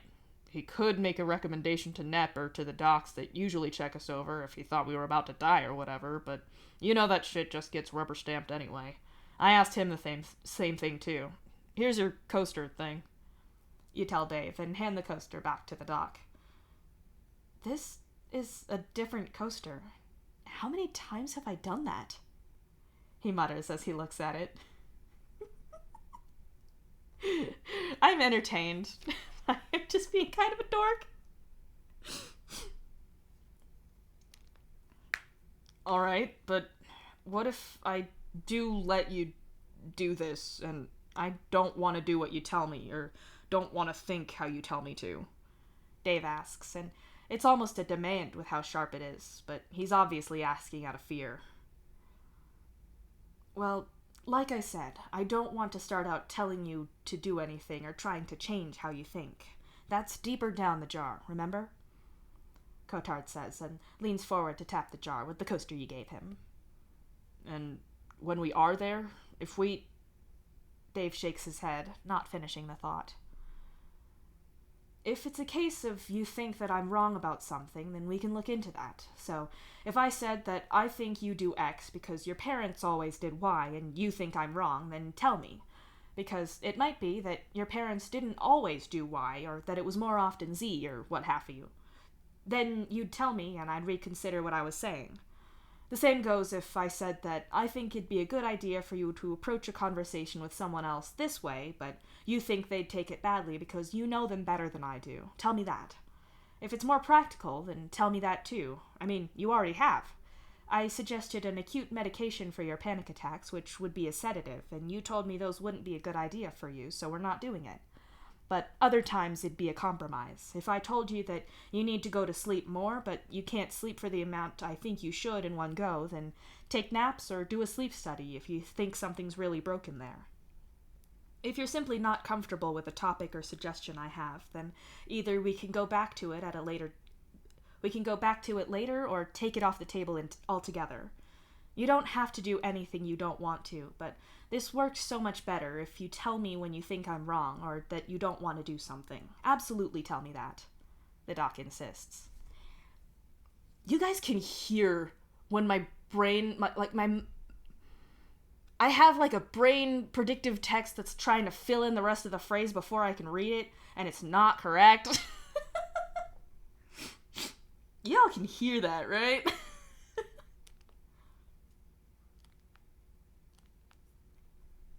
And what if this doesn't work, or I hate it? Dave asks in a small voice. If my methods don't work for you, then I can find someone else for you. You also might dislike some of the process. I sure as shit do when the roles are reversed. Even if it's mostly positive, there's still parts where I don't enjoy it. Besides, even if you entirely hate therapy, or if it doesn't work for you, then at least you tried. Maybe I could point you in the way of something else that might work, or a way for you to do the work by yourself entirely. The fact that you're here and making a genuine attempt to get help is really great. It's not easy. I really want to help you, Dave. Cotard tells Dave gently. Okay, Dave whispers. You watch as the two of them work out when Dave can come and see him tomorrow, and whether he can bring his bark beast. Strongly encouraged. You think you feel pretty good about this, all things considered. The doc makes it clear that there's no way he's going to start head-shrinking Dave today, but if Dave really wants homework to do, then he can try to reduce the things that are stressing him out. You figure that you're all done when you both get to the door, but Dave hesitates, his hand frozen on the button to open it. You said about good stress and bad stress. That's why the date was... I wanted to go, but it's... Dave trails off. It's stressful, yeah. First dates make people nervous all the time. Later ones, too. Cotard nods. Right, but even before that, I'd started doing the thing. Dave goes on. The thing, the doc repeats. The whole acting thing. Making a me that is what I think he wants, or is... Like, with my siblings, I had to be a me that wasn't getting experimented on and didn't know about the void.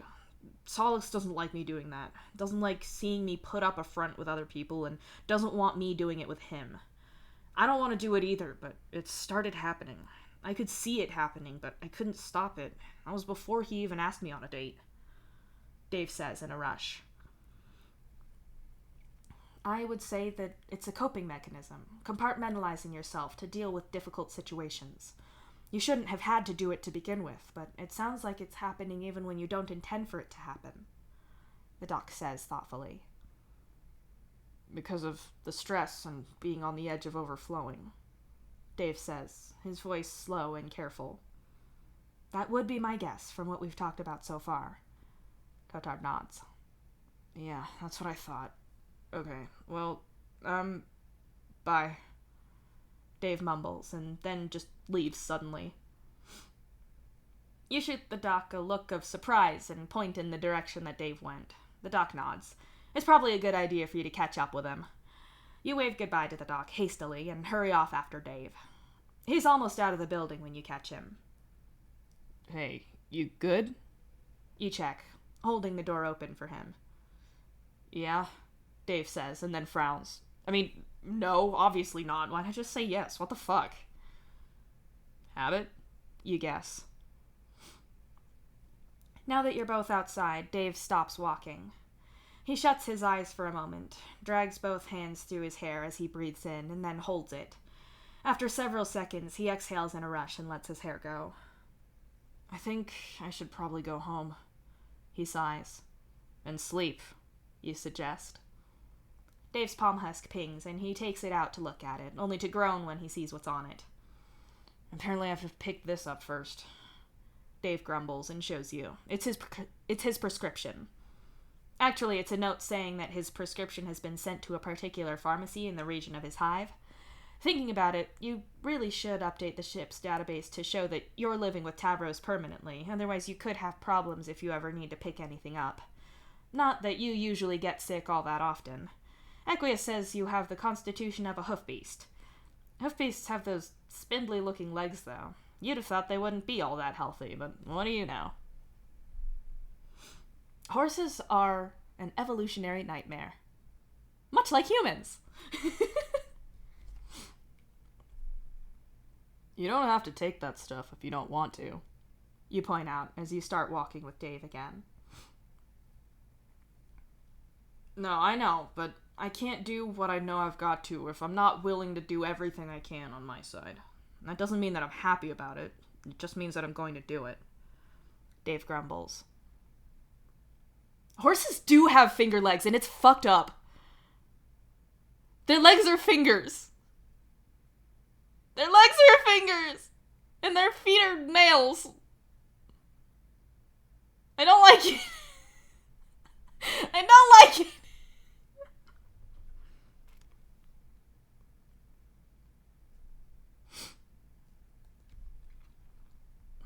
What you've got to do?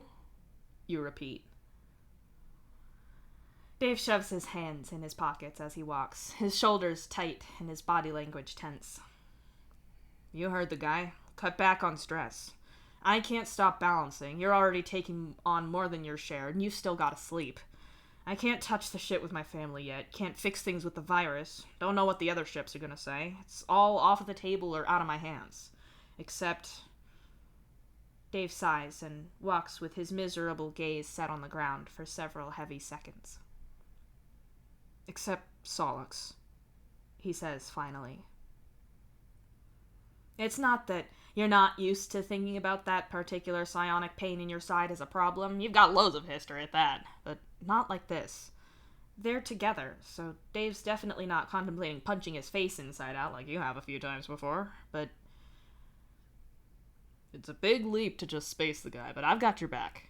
You say, playing dumb. What? Okay, that's not as far as I was going. Dave chokes. You're taking the startled laugh as a victory. No, I've thought about this a lot before. He can fly, so just throwing him off a walkway doesn't cut it. You advise him sagely. None of these facts are technically wrong, but, yeah, not what I was thinking of.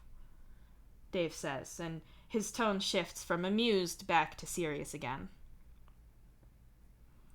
What were you thinking? Was it that living with him and Karkat is too much? All that balancing and ghosts, or... You guess. No, surprisingly. Signless scared the shit out of bro. Sai's chill when he's around, and I get on with Matuna fine. Not seen much of Signless. He and Karkat seem to be having a thing right now. I don't mind them. I like living with Solix, and if anything, Karkat's pretty entertaining to live with. Listening to him technically not reading aloud is something else. Dave smiles softly. Ain't it just the best? He gets so worked up over it. You chuckle. The thought that you're not going to see that in your hive anymore flows over you, and the smile fades from your face. You're going to miss that. You wouldn't have listed that as a thing that you'd miss, but it's there anyway. Like one of the doc's little balls of emotions and thoughts, put away neatly in your blood pusher so it weighs you down ever so slightly with each beat. It's no big bad tragedy, not like some of the things you've been through, but you're sad about it all the same. It's that whole thing about good and bad stress still being stress. I like Solix. I hate him. Yeah, a whole lot. I'm fucking it up, and no matter how much he's about the doubles thing, I don't get a second shot at doing this stuff. I already ruined our first date. I can't mess this up. I want it. It's good for me, but it's stress, and every time I try to get closer to this, Dave gestures helplessly. Bad coping mechanisms. You fill in for him. You used to be there. You still lapse into it sometimes, where something pushes you into rage and intimidation, or you lash out with your chuckle voodoos and give in to that instinct to remind people of why you're at the top of the food chain, of why your caste was so powerful for so long. You're big, strong, and your voodoos can break people. But you know where you got that from. You know it's easier to hurt people than live with hurt, that it's safer to scare people than to be afraid. You know what terrible history in your species set that blueprint out, and what figure you picked that up from. The model in your mind that tempts you to act that way is entirely your ancestor. You don't want to be him. You know what it was like to cower in terror of him. You're not doing it to other people. And you say that, but people push your buttons too much, or you get sleep deprived or in a bad mood, or any number of things pile up to try your patience. It's all too easy to fall into that. You got lucky. Karkat didn't tolerate that shit when you were together, and if he heard about you acting like that, you'd catch hell, and way back when, he'd smooth things out for you a little. Ironically, the older you got and the more power he got, the less you needed that. He taught you to be aware of that shit. When you first started seeing Kotard, you explained all of that, and it more or less shook out that you'd become aware enough of it, and Karkat had helped you enough that the doc didn't need to do anything. But it is a coping mechanism. If you don't want to think or feel things, you do that instead. It's a bad one, but it still is one. Dave's thing sounds like it's more passive. A being somewhere else kind of thing. Keeping certain things locked down and acting like someone that it's safe to be kind of thing. Dave's always had a hell of a poker face when it comes down to the real shit, but he can do it at will. Like when you're playing poker. It kind of sucks for him that it happens without him meaning to. I want what I want, and that's not this shit that I'm doing, Dave says softly. You're doing a lot, though, you point out. Yeah, but it's not magic. Kotard isn't actually a brain witch that can make it all better like that, Dave says, and snaps his fingers to demonstrate. You wonder what it sounds like if the doc snaps his fingers on his metal hand. Can he even do that? I've got to break up with Solix, at least for now, Dave admits finally. You wince, and you hear yourself make a...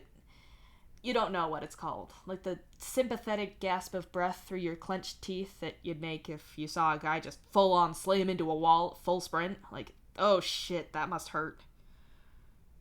You think I'm making a mistake? Dave asks worriedly. Oh, hey, don't get me involved in that decision. He hates me enough as it is. It's been less since me and Karkat split, but if he finds out I had anything to do with this, then I'm gonna be a charred outline on the wall, you say hastily. Solix wouldn't do that. Dave sighs and rolls his eyes. The fuck he wouldn't. If you want my thoughts, it'd just be that, hey, isn't that your place? You pause and smack Dave on the arm and point down the way to where the pharmacy is.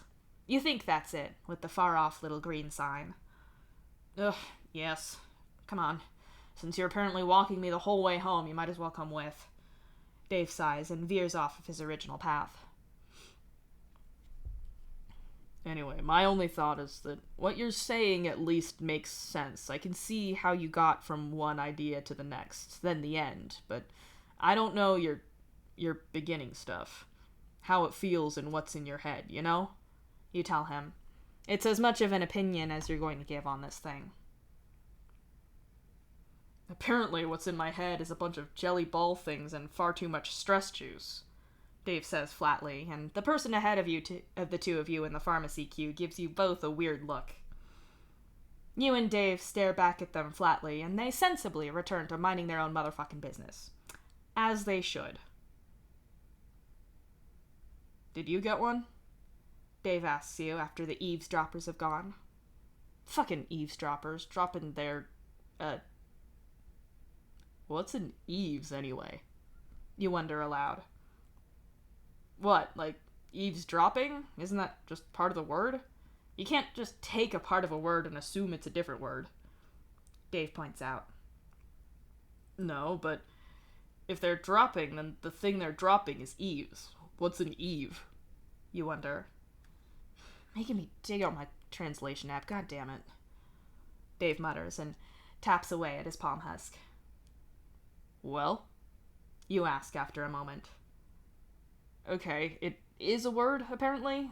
I have the word in Spanish, but I don't know what it means in Spanish either, he says with a frown. You lean over his shoulder and read, slowly sounding the word out. You don't really know how to speak Spanish, but you know more or less how English words sound, even if you don't know what they mean. That makes your procedure for sounding out Spanish basically being do English, but with a vague accent. You are certain if you said that to Karkat, he'd go scream into a pillow. Alero? You say slowly. Alero, Dave repeats. That's what I said. You huff. It's not, but sure. Apparently it's part of a roof, which isn't a word I've ever needed, seeing as I stopped speaking Spanish almost completely when I was 13, and my young, blind preteen years weren't about being horny for architecture we didn't have on the ship. But yeah, it's the edge of a roof, according to this, which doesn't make a lot of sense for your idiom. Dave says. Mr. Strider? The confused pharmacist says, holding the small paper bag with Dave's prescription in hand. Dave wordlessly takes it and leaves, even though the pharmacist clearly wanted to ask him some questions or tell him stuff. Oh well, too bad. What was I saying? You ask, catching up to Dave. Before your weird tangent, I was asking if you had a jar too, Dave says. He's got his hand and the bag of medication shoved all the way into his sweatshirt pocket, like that makes it less real somehow. No, but I'm not at the point you're at. Mine would just be, stuff happened to you, here's some things in a jar to show that. You snort. Yeah, I guess the overflow was the point. Dave sighs. It's cool that you saw him, though. You tell Dave quietly as you head back to his place. What you mean is that you're stunned he went at all. That you're impressed that he white-knuckled it through that level of fear, all so he could get better. It wasn't exactly easy for you to do. Dave's fears bled into your psyche pretty well over the years. When you first saw the doc, you were really on edge too. Dave's got the real deal memories that make anything in that vein a literal nightmare for him. But he still went. The only reason that you're not going on about it is you're aware that reminding him of how much it freaks him out is only going to unnerve him more. Still, Strider's got globes, man. Thanks for letting me hijack your session or whatever, Dave says.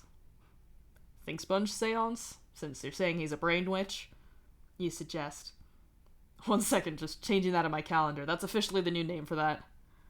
Dave laughs quietly and taps away at his screen. The two of you get in the elevator up to his floor, and by the time he's done with changing the name of his appointments in his calendar, you're on his floor. You walk him down the hall. I gotta do it, Dave says under his breath, likely to himself and not to you. Oh man, you should maybe not be here. Dave gets to the door and falters, patting himself down for his ID card and seemingly coming up empty. Fuck, did I lose it? He hisses. You knock on the door for him, and it opens just as Dave locates his ID and pulls it out of the last pocket he looked in, which makes sense because you wouldn't keep looking afterwards. The door slides open to reveal Karkat. Dave, Gamzee, what are... Karkat asks as he looks at you both uncertainly. You hear a clatter from within the hive, like someone scrambling up really quickly and knocking shit over. Dave? Solix calls out, skidding into view just off of the floor with a trail of blue and red sparks. Dave falters, taking one step inside the hive. What happened? Aqueous kicked me out of there and you were gone all night! Solix demands in what is obviously fear instead of anger. Karkat looks anxiously between them and then at you. I have to tell you, Dave tries. Oh, nope, not doing this. Karkat, I need to borrow you really quick, you say loudly. You grab Karkat by his sweater and yank him out of the hive, and as soon as he's out, you hit the button for the door, separating that clusterfuck from you two. Gamzee, what the fuck? Karkat yelps and squirms out of your grip. Sorry, just saving us both from death by mortification. You sigh. What's going on? Where was Dave all night, and why is he with you now? Did he stay with you or something? Why would he do that? And what's all that about? And why did you drag me out here? Karkat demands in one long list. He didn't stay with me, but I can't tell you the rest of it. That's Dave's business. And trust me, you don't want to be in there right now. I sure as shit didn't want to get caught in that. You answer him and lean against the far wall of the hallway. Karkat looks up at you, and you can see the gears turning in his head as he tries to figure out what's going on, what you didn't tell him. Do you know where he was if he wasn't with you? He asks slowly. He told me, but I didn't ask him for more information on it. I wasn't running a quiz. You shrug. Karkat narrows his eyes at you even further, so it's just red and yellow suspiciousness all up in your business. If it was balancer stuff, you'd have said. You already said he wasn't sleeping on Tavros' sofa, and I know he wasn't with Aradia because Solix checked. There's no way he'd have gone to Hal since he's staying with family, and Dave wasn't drunk or hungover, so I doubt he was in the bar all night. That looked like you just walked him home from somewhere, which means you know where he was before this. So, what? He was somewhere all night and then with you after that, right? Karkat says thoughtfully. I'm really not telling you. It's not my stuff to tell, is all you say. So, it was personal then, fine. But what's that all about? Karkat asks, jerking his thumb in the direction of his front door. That's, You're not sure if you should say, but then again, if you go in there after and this hasn't happened, like, if what he was saying doesn't actually go down, then I didn't hear anything, don't know anything, and even if I did, I definitely did not get it from you. Yeah, I got it. Go on. Karkat nods. You scratch your neck uneasily and look between Karkat and the door. For reasons that I'm not going into. Not my business. Dave needed to talk to Solix. They're breaking up. That's what Dave said. You tell him, keeping your voice low. They're what? Karkat hisses, staring up at you with wide and horrified eyes. I know.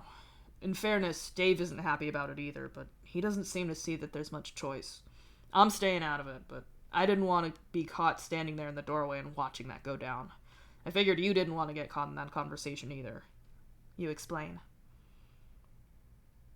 No, they should have their privacy, but are you serious? I don't get it. They seem so happy together. You should hear them talk about each other. Karkat says softly, casting a sad look in the direction of the door. Yeah, I've heard Dave a bunch of times. It's definitely not about him not liking him enough. If he wants to tell you about it, then he can, but I'm trying to stay out of it. I was just bringing Dave back. You agree. Fuck. Solix is gonna be devastated, and Dave... This sucks. Is there really no other option here? Karkat asks. I'm not telling you what to do, but I wouldn't get in the middle of that. It's more complicated than you think. You suggest. An expression flickers across Karkat's face, and you know why. You weren't big on banning stuff for each other as Moirails, but every now and then one of you would put your foot down about the other not doing a dumb thing, though it used to be back when Karkat had a shorter fuse. You're not able to tell him not to do something now, or not any more than anyone else can. Karkat looks away from you, suddenly really interested in the floor. I'm sorry for how I reacted the other day. I know Dave kind of stole the intense reaction award there, but I definitely wasn't covering myself in glory at the time. You've got every right to date who you want, and I wasn't trying to imply that I thought there was anything suspicious about you and Tavros getting together that quick. I know you better than that, Karkat says to the floor. I didn't mean for it to happen like that. You insist. You'd been sat on Tav's lounge plank, drowning in despair about your situation. Everyone knew about you. It was anarchy out there, and you'd just destroyed your Moira legions. Dave was fucked up, Fazur was dead, you now had Solix and Karkat to contend with, and Tavros had sat there with you. He'd smiled, and it wasn't fake confidence. He told you that you'd be okay because you're strong. He said he wasn't that smart, but if you could just explain your problems, then he'd listen. And you had. Which was fine. You'd talk to your friends about stuff, and you'd talk to Tavros about things before, since he knows about the void. But it was different. When you were talking to him, felt like he was gently holding all of your problems in his hands. You couldn't stop talking. He'd kissed you, eventually, all sugar pale. It wasn't planned. It just happened. Karkat smiles at you now, a little sad, but still genuine. Kamzi, I know. Look, I'm not gonna say that it doesn't sting, but I still love you. I want you to be happy, and you're gonna hate this because Solok said it, but he's right. Karkat laughs softly. What? You ask warily. About how we're trauma surgeons or something? I got you and stopped all of that arterial bleeding and patched you back together. You cut out the overgrown parts of my rage gland or whatever. We had the life or death stuff down. We just weren't rehab and physiotherapy people. And it feels pretty shitty that I couldn't do that for you, but if Tavros is actually helping you past the point that I could, then I am happy. I want you to be happy, even if I couldn't get you all the way there myself. Karkat explains. You skid to a verbal stop as the front door flies open. The grateful love you that had been about to come out freezes in your throat. Solix is standing there. You'd been prepared for him to turn any anger he might have on you, but that's not anger on his face. He seems startled to see you both there, and maybe embarrassed that you're seeing him like this. He's very obviously trying not to cry. His eyes are all watery with goldish tears that haven't spilt yet. I need to... back later, he forces out and rushes off without a backwards look at you. Solix, wait! Karkat's voice trails off as Solix disappears. I think I was right, you say quietly. Yeah, it looks like it. Fuck. I'd probably better go inside and see if there's any way I can help, Karkat says and glances at the door.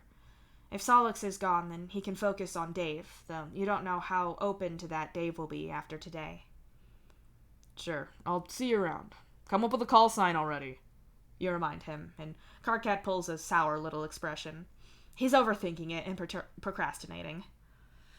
I'll work on it. Thanks for the heads up with whatever shit show this is going to be, and, we're good, right? I apologized, and you didn't do anything wrong, so... Karkat asks uncertainly. We're good. You smile. Karkat relaxes ever so slightly, nods at you, and with a wave he walks back into his hive. You turn away and walk off. You shoot Tavros a quick message to ask him if you can jam when he gets home. You want to get your thing sponge all clean because you're pretty sure you know what you're doing tonight, and that requires a clear head. You go to sleep early that night, and when you open your eyes in your dream, you can already feel it. Up at the seam between wall and ceiling in your room, there's a light flickering through a gap that isn't there, like far-off lightning or strip lighting dealing with a power surge. You'd figured as much. Getting to the lab is a dumb game of opening doors and wandering in the direction of things that make you feel shitty. When you're in there, you have to walk around for a stretch of time before you find him. He's stuck in one of those sensory deprivation pods. It's weird when you pull him out. He's a crying kid and you're an adult. It's a few minutes before you can put Dave down because he's got older, and a few more after that before you can open a door that takes you somewhere else. What is this? Dave asks as he comes through the doorway after you, aging up from 10 to his current age in 3 words. You don't ask what happened to him in the pod, how long he was there, and you don't mention how young he looked or that he was crying. He doesn't bring that kind of thing up when the tables are turned, so you're not doing it either. Instead, you answer his question. I've never been here. It's like a diner? You say uncertainly as you look around. The place has black and white checkered floors, little round tables with red chairs, and there are posters of absurdly happy people eating ice cream together on the walls. You peer around and see two staff behind a counter that has a big glass case. This isn't my dream, or yours. I think that's ice cream down there, and I think if Aradia was having ice cream dreams, she'd have bragged about it before now, so this has to be Karkat's dream. Dave says, and walks further into the place, looking around at each little detail he can see. It could be Solix's. You point out and follow him. Nah, plenty of bright red around, but there's no blue. Dave says easily. You catch the moment that he remembers about Solix and watch his shoulders slump ever so slightly. So, who are these guys? You ask, with a nod towards the vague figures behind the bar.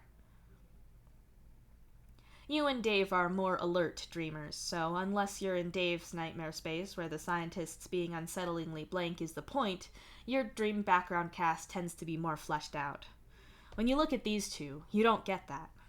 Another sign this isn't your place or Dave's.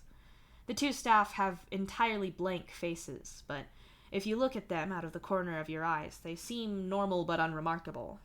People don't pay attention, you know? You can't remember the face of that person at the pharmacy with Dave today, but you know they had a face. Unless you're staring right at them, that's the feeling you get. Entirely normal. Nothing to see here. Come on, Dave says quietly. He walks over like he's scouting, like you two are on a mission, and you don't know what these two people are going to turn out to be. They look up at you as you approach, which is weird as they don't have eyes. Actually, you're going to not look at them because when you think about them not having eyes, it's like they auto-generate them from the faces of people you know. It's creepy as shit. Here you are, sir, one says, and slides a dish of some kind across the counter to you. It's a bowl, but oval-shaped, with two kinds of ice cream, one purple and one brown. It's all ice cream, Dave says. He's looking in the big glass case, and sure enough, it's filled with ice cream flavors in metal trays. What? You start to ask the dream people, but they interrupt you. Grape soda and peanut brittle, sir. It's your order, the dream server says before you can even ask. He didn't order anything, though, Dave points out. He already chose, the server says. There's the idea of a smile there, but you're not sure if it's sinister or not. You look down at the ice cream in the bowl. The flavors are already starting to mix together. If this is Karkat's dream, and it probably is, you'd doubt there's anything here that's harmful to you. If this was the lab, you'd expect it to be drugged, or if it was your dreamscape, it'd turn to blood or something. But in Karkat's dream, you're probably fine. You run the spoon through both flavors and take a bite. Sweet grape and earthy peanut dance across your palate, throwing a goddamn rave up in there. Dave shoots you a wary look, but you give him a thumbs up to reassure him until you're done with the ice cream in your mouth. Fuck, it's good, you say finally. We're so happy that you're happy, the servers say as one. Okay, somewhat unsettling ice cream dream aside, this place isn't so bad, Dave says, and turns his gaze back to the glass display case. You eat your ice cream in silence for a bit as Dave stands there. You get the impression that he's zoned out a little bit instead of picking what he wants. I'm guessing that went bad since he ended up back there, you say finally. I don't know. Not bad. There's no way of breaking up with a guy that you're crazy about that's gonna be good. He's still speaking to me, and he gets it, kind of. It's not like he agrees, or like all of me agrees. It sucks, Dave mumbles. He's staring through the glass with his shoulders hunched up slightly. You're not gonna say it, but you think he just broke his own heart so Solix couldn't do it. You're not really sure how this is better for him. You know what? Isn't ice cream and being sad the thing that you're supposed to do when you break up? Can I get something? Dave asks the faceless staff. The two people behind the counter look at each other. I mean, it's not, one says in a hushed voice. He can't, though, the other hisses back. Oh, Dave says quietly. What do you mean he can't? You've got loads of ice cream, you point out. The damn case is full. That's not really how it works here. You get what you're... One of the staff makes a vague gesture that you don't get. That's fine. Let's go sit down or something. It's better than the lab. Dave sighs. You glare at the staff, but turn to go find a table anyway. You're only a few paces away with Dave at your side when one of the staff calls out to you again. Wait, Dave, you could... I don't know if you'll like it, but you could have this, one of them calls. You both turn to look and see one of the vague people leaning over with a sundae glass in hand that has several scoops of bright red ice cream in it and a long spoon sticking out of it. Dave gives you and then the ice cream an uncertain look. What is it? Dave asks, taking a cautious step closer. Candy apple and dark cherry ripple, they answer him. Oh shit, that sounds fucking amazing, Dave gasps. We think it's great, the dream server says softly as Dave takes the glass. As soon as it's in Dave's hands, the dream people glitch back behind the counter and start doing work that doesn't make much sense if you watch them too hard. Dave sits down at the table you're closest to, so you join him. You eat your really good ice cream sundae for a moment and let things sink in. Just chill for a second. How did it go then? I'm guessing not great, since... You gesture to the side of the room that you came from, where you pulled him out of a literal nightmare. I mean... Dave sighs and looks down at his ice cream. He seems to gather his thoughts as he drags his spoon through the red dessert. There was only so well that was gonna go, right? Thanks for nabbing Karkat, though. I think that would have been way louder if he was involved. Everything is way louder with Karkat involved, but specifically I think he'd have tried to help out, and we probably needed to have that conversation alone. If I'd had more brains at the time, I'd have asked to talk privately, he says sadly. And that's about what I thought had happened, but I got to talk to Karkat too and figure stuff out, so it worked out, you tell him. That's something. Dave nods. Dave has a spoonful of his ice cream, and you watch as his eyes go wide. He leans back suddenly in his chair and bangs one fist on the table as the other covers his mouth. He starts coughing and wheezing the moment he's swallowed. Dream or not, you're getting the idea that shit was poisoned somehow. You stare at the staff behind the bar, but their badly defined expressions are more sympathetic than they are malicious. Holy fuck, that's... Oh my... Jesus fucking Christ, that's sour. Dave coughs out. Seriously? You were acting like you were about to die. You snap. It shouldn't make you worry like that. I thought I was. That was something else. I've never had anything that sour in my life. Or maybe not sour. Bitter? Is there a difference? Dave wonders as he digs his spoon into the ice cream again. I don't know. Why are you having more? You ask in disbelief as you watch Dave bring the spoon up to his face once more. It's kind of growing on me. Now that my tongue isn't like sandpaper, I can kind of get down with the sourness. Plus, it's a challenge now, Dave says with a grin and has another bite. You'd blame this on Dave being human and humans being weird, but you're aware that this isn't that exclusive. It is very Dave, so you're not surprised. You're about to tell Dave that when you're interrupted. Oh, of fucking course! I'm in this place again with you imaginary dessert bastards! Karkat yells from around the corner. You and Dave look around and lean over to see Karkat as one. He's near what is technically an entrance to this place, throwing a full-on fit about it. Hey, you call out, and Karkat jumps about a clean foot up in the air with alarm. Hey, Karkat, nice dream, Dave says to him with a wave. You know this is a dream? Karkat asks warily as he comes closer. Yeah, you say, and Dave nods, already on another eye-watering bite of ice cream. Are you real, or are you something I dreamt up? Karkat asks, and cautiously pokes Dave in the shoulder like that's gonna tell him anything. Why, Karkat? Am I the boy of your dreams? Dave asks with a grin. My nightmares overlap with Dave's. I pulled him out of his and into this somehow. It's yours, right?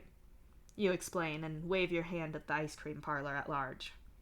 Yeah, I hate this place. Karkat sighs and Dave snorts. It's nothing compared to where he was just at when you found him. You get nothing! One of the staff from behind the counter yells at Karkat, and Karkat flips them off without even looking as he sits down. "They're not gonna let you have anything?" Dave asks in surprise. "They won't," he tells Dave. "Do you want some of mine? You might not like it, but you could try," Dave offers. Karkat's face does this complicated expression that tells you that there's more going on here than Dave thinks, and he's somehow just walked into something without realizing it yet. "They gave me this without even asking for it," you say, and point to your dish. "That doesn't surprise me. The ice cream is a metaphor. More than everything is in a dream is a metaphor, because it's not real. I mean, it's especially metaphorical," Karkat explains. "What's it a metaphor for?" Dave asks, around a mouthful of ice cream. "The ice cream is people," Karkat tells him. "The ice cream is people?" Dave squawks in alarm, with a mouthful of the stuff still in his trap. "Metaphorically! They represent people. It's not a Soylent Green is people kind of situation. You're not eating people," Karkat assures him quickly. You look down at your dish. Grape soda and peanut brittle. "Ah, "Me and Tavros," you guess, pointing to the flavors you have. "Yeah, you're grape soda, and I don't actually know what Tavros is," Karkat admits. "Peanut brittle," you fill in for him. Karkat seems to think about that for a moment, and then smiles softly. "I can see that working really well. It's interesting that you two both have your own flavors, though. I've never had my own. I've seen flavors put together before, and I've had yours before. I bet grape soda and peanut brittle mixes really well together," Karkat says. He dodges around the obvious implication that he's seen Dave's flavor paired up with whatever flavors represent his ex's, but you can see that Dave caught it anyway from the sad look on his face. "I guess that explains why my one is so sour to me," Dave mumbles and gets up. He walks over to the glass case and looks in silently. "I wonder what yours is," you say thoughtfully as you swirl your spoon through your flavors, mixing them up as you go. "Probably nothing good. I don't like this dream. The idea of people as things, something that you consume as well, it just doesn't sit right with me. Besides, I think this place appeared in my dreams when I was thinking about us and trying to convince myself that..." Karkat trails off and gives you an uneasy look. "When we were both pretending things were fine?" You guess, and Karkat nods glumly. "Lemon sherbet and Pop Rocks for Solix, right?" Dave calls out, and Karkat looks over at him and nods. "And what, this lime sorbet with the whole minty mojito garnish is Jade? Blueberry cupcake and Gushers is June. The green tea and the lavender Earl Grey flavors are right next to each other, or Kanaya and Rose then? There's so many here, Karkat. Oh shit, red hot chili candy with the giant rainbow sprinkles has to be Terezi, surely. How'd you think all these up?" Dave asks from up there. "So, what, is it everyone you've ever been attracted to, or?" You ask quietly, and Karkat's face goes dark as he sinks lower down into his seat. "Oh wow, is this Matuna? Sour lemon and 5-hour energy?" Dave laughs from up at the counter. "I was a kid and he was cool, shut up!" Karkat hisses at you. You try and keep your laughter quiet, but it's hard to do it. It's not like Karkat getting all hard-eyed over people is new in any way, but it's funny how embarrassed he gets about it. You've never minded it any. It always seemed like he just sees the best in people. It's still pretty funny to watch Dave obviously calling out the names of anyone in that ice cream case that Karkat's ever had any kind of thoughts about. "Will you come sit down already?" Karkat finally demands as Dave puzzles over something that sounds like it could be Equius. Yeah. Anyway, about these dreams," Dave says as he sits down again. "I need to give you some warning." "What kind of warning?" Karkat groans, rubbing his flushed face with his hands like it'll help. "Well, if me and Gamzee could get here, then you might end up in our dreams. Mine are all lab-based. They smell like antiseptic a lot, and they get visually pretty weird." Dave hedges. Dave's memories of the place are from before he got his eyes, and they're kid memories, so it gets like a funhouse mirror sometimes. If you see that shit, you need to get out and back to a regular dream. You advise him. And Gamzees are pretty dark, and it's the ship, but there's blood. Stay out of those. The best way is to find doors and open them and sort of expect something different on the other side. You can keep trying a door if you want. Dream logic can change what's behind it sometimes. Dave adds. Neither of you wants Karkat in your dreams, both for the sake of your privacy and because he doesn't deserve to deal with that shit. You and Dave are at least equivalently fucked up. Getting globes deep in each other's traumatic memories isn't a fun ride, but at least you're not shattering each other's sense of reality. You both know how much like monsters regular people can be. You've both been at that same level of horror before. Karkat hasn't, and you want to keep it that way for his sake. Is that what that door's about? Karkat asks, pointing behind you. You turn and look. The ice cream parlor itself is rectangular if you look at just the walls, but between some structural pillars, decor, and the counter, the place has a certain flow to it. Around the other side of the counter, or on the same wall that the anonymous cashiers are standing at, is the regular door that you and Dave came through to get here. It looks like a normal employee door. To the right, there's glass walls that you can't really see out of, and a door that lead into the ice cream parlor. Karkat doesn't mean those doors, though. What he's pointing to is on the wall. The back wall of the ice cream parlor is set up to have those squeaky vinyl plastic booths, and it has one on either side of a very obvious space in the middle. Between the two booths, there is a blank wall with a circle on it that reaches up from the floor, with 10 dots all around its edges, and what looks like it might be a handle in the middle. You're not sure if it's real or not. It looks painted on. I've seen that before, in my dream, but only one of the lights was on. Dave says with a frown. The circular thing on the wall does have dots around its edges, and true enough, 2 of them are faintly glowing white now.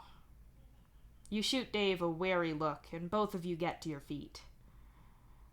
That's not the door we came through, you tell Karkat, and walk over there. You hear him scrabbling to catch up with you both.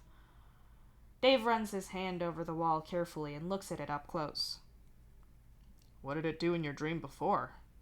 You ask him.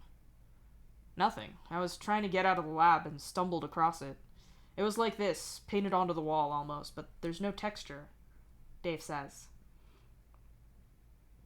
You touch a circle on the wall. It doesn't look much like a door, but you feel like it is one somehow. Dave is right. There's no change in texture that you'd get if someone had painted this on or stuck a design onto the wall like a sticker.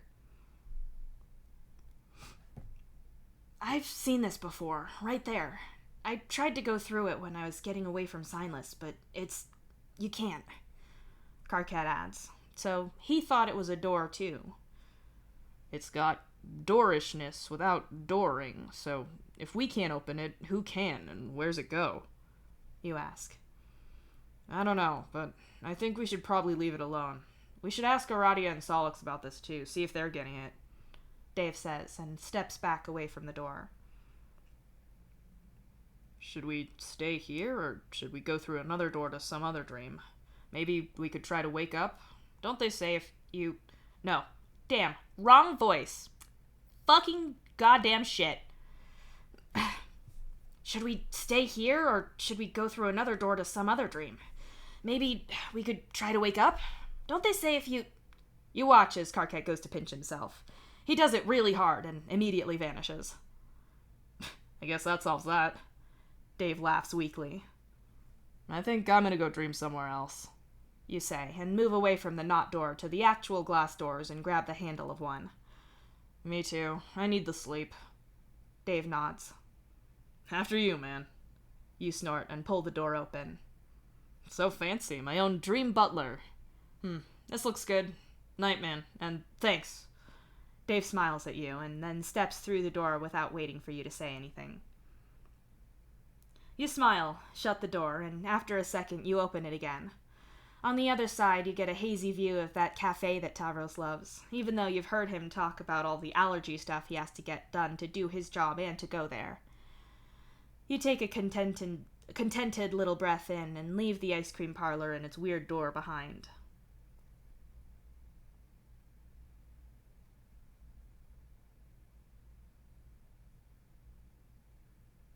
And that's the chapter.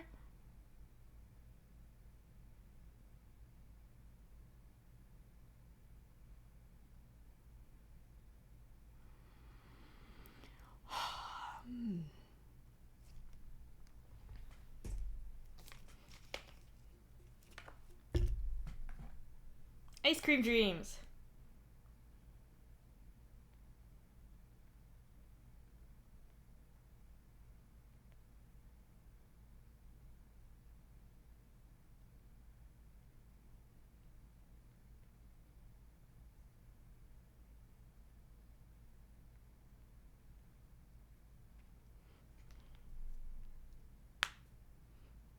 Yeah, no.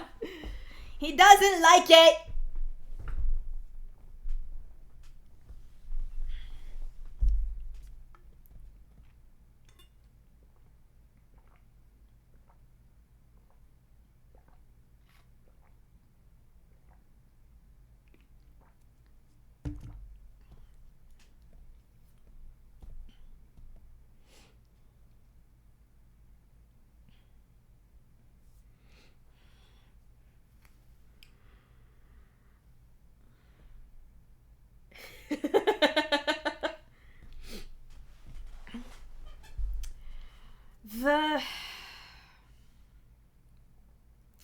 It's funny because also the concept of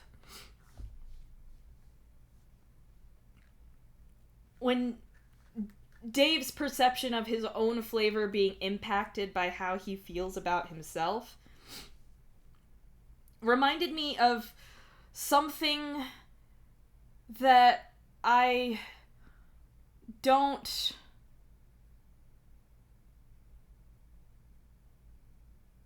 That's such a weird pull. that's such a weird minor comment to refer back to with regard to that. But yes, we've met Cinnamon Toast now. The ice cream thing. It reminded me of something that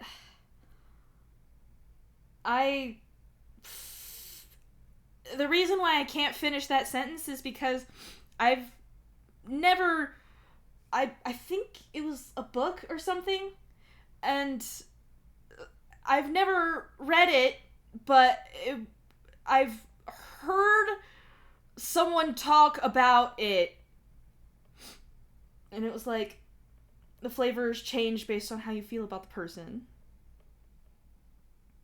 And also, the thing that I heard it like 100 billion quadrillion years ago, so I truly don't remember what it was, or if it was.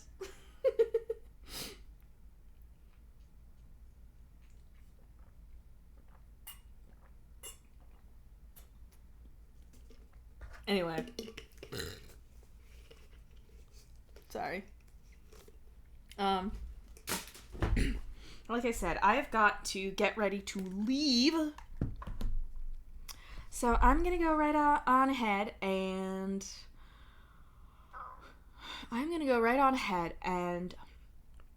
turn off the stream and set the VOD uploading.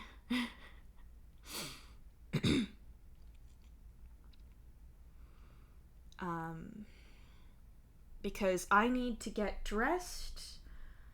And I need, if I can, I will probably try to eat something before I go.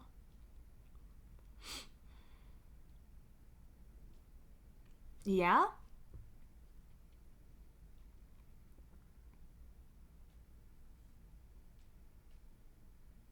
Sure does.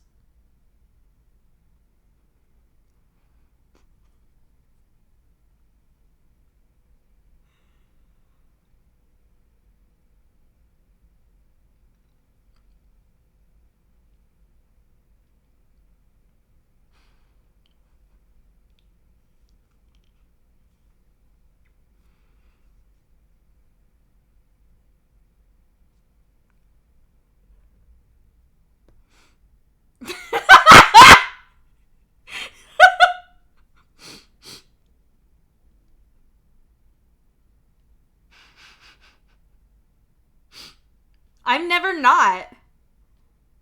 I'm never not.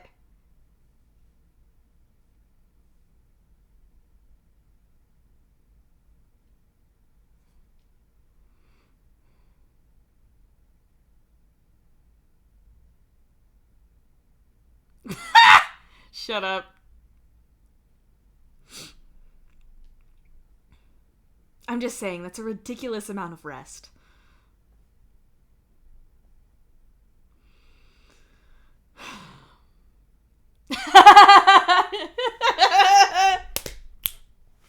I get ya.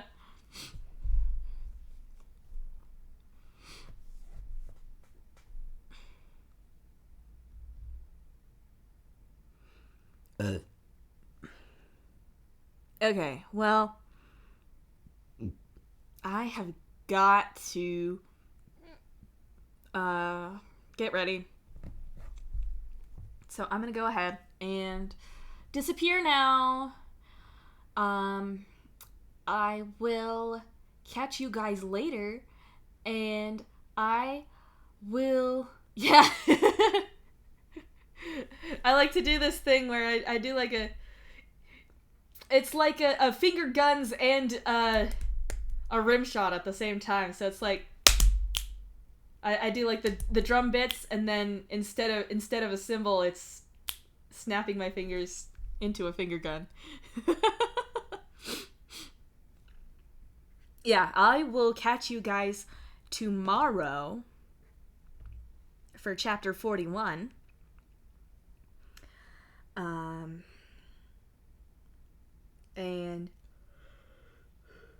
hope you'll have a wonderful time zone.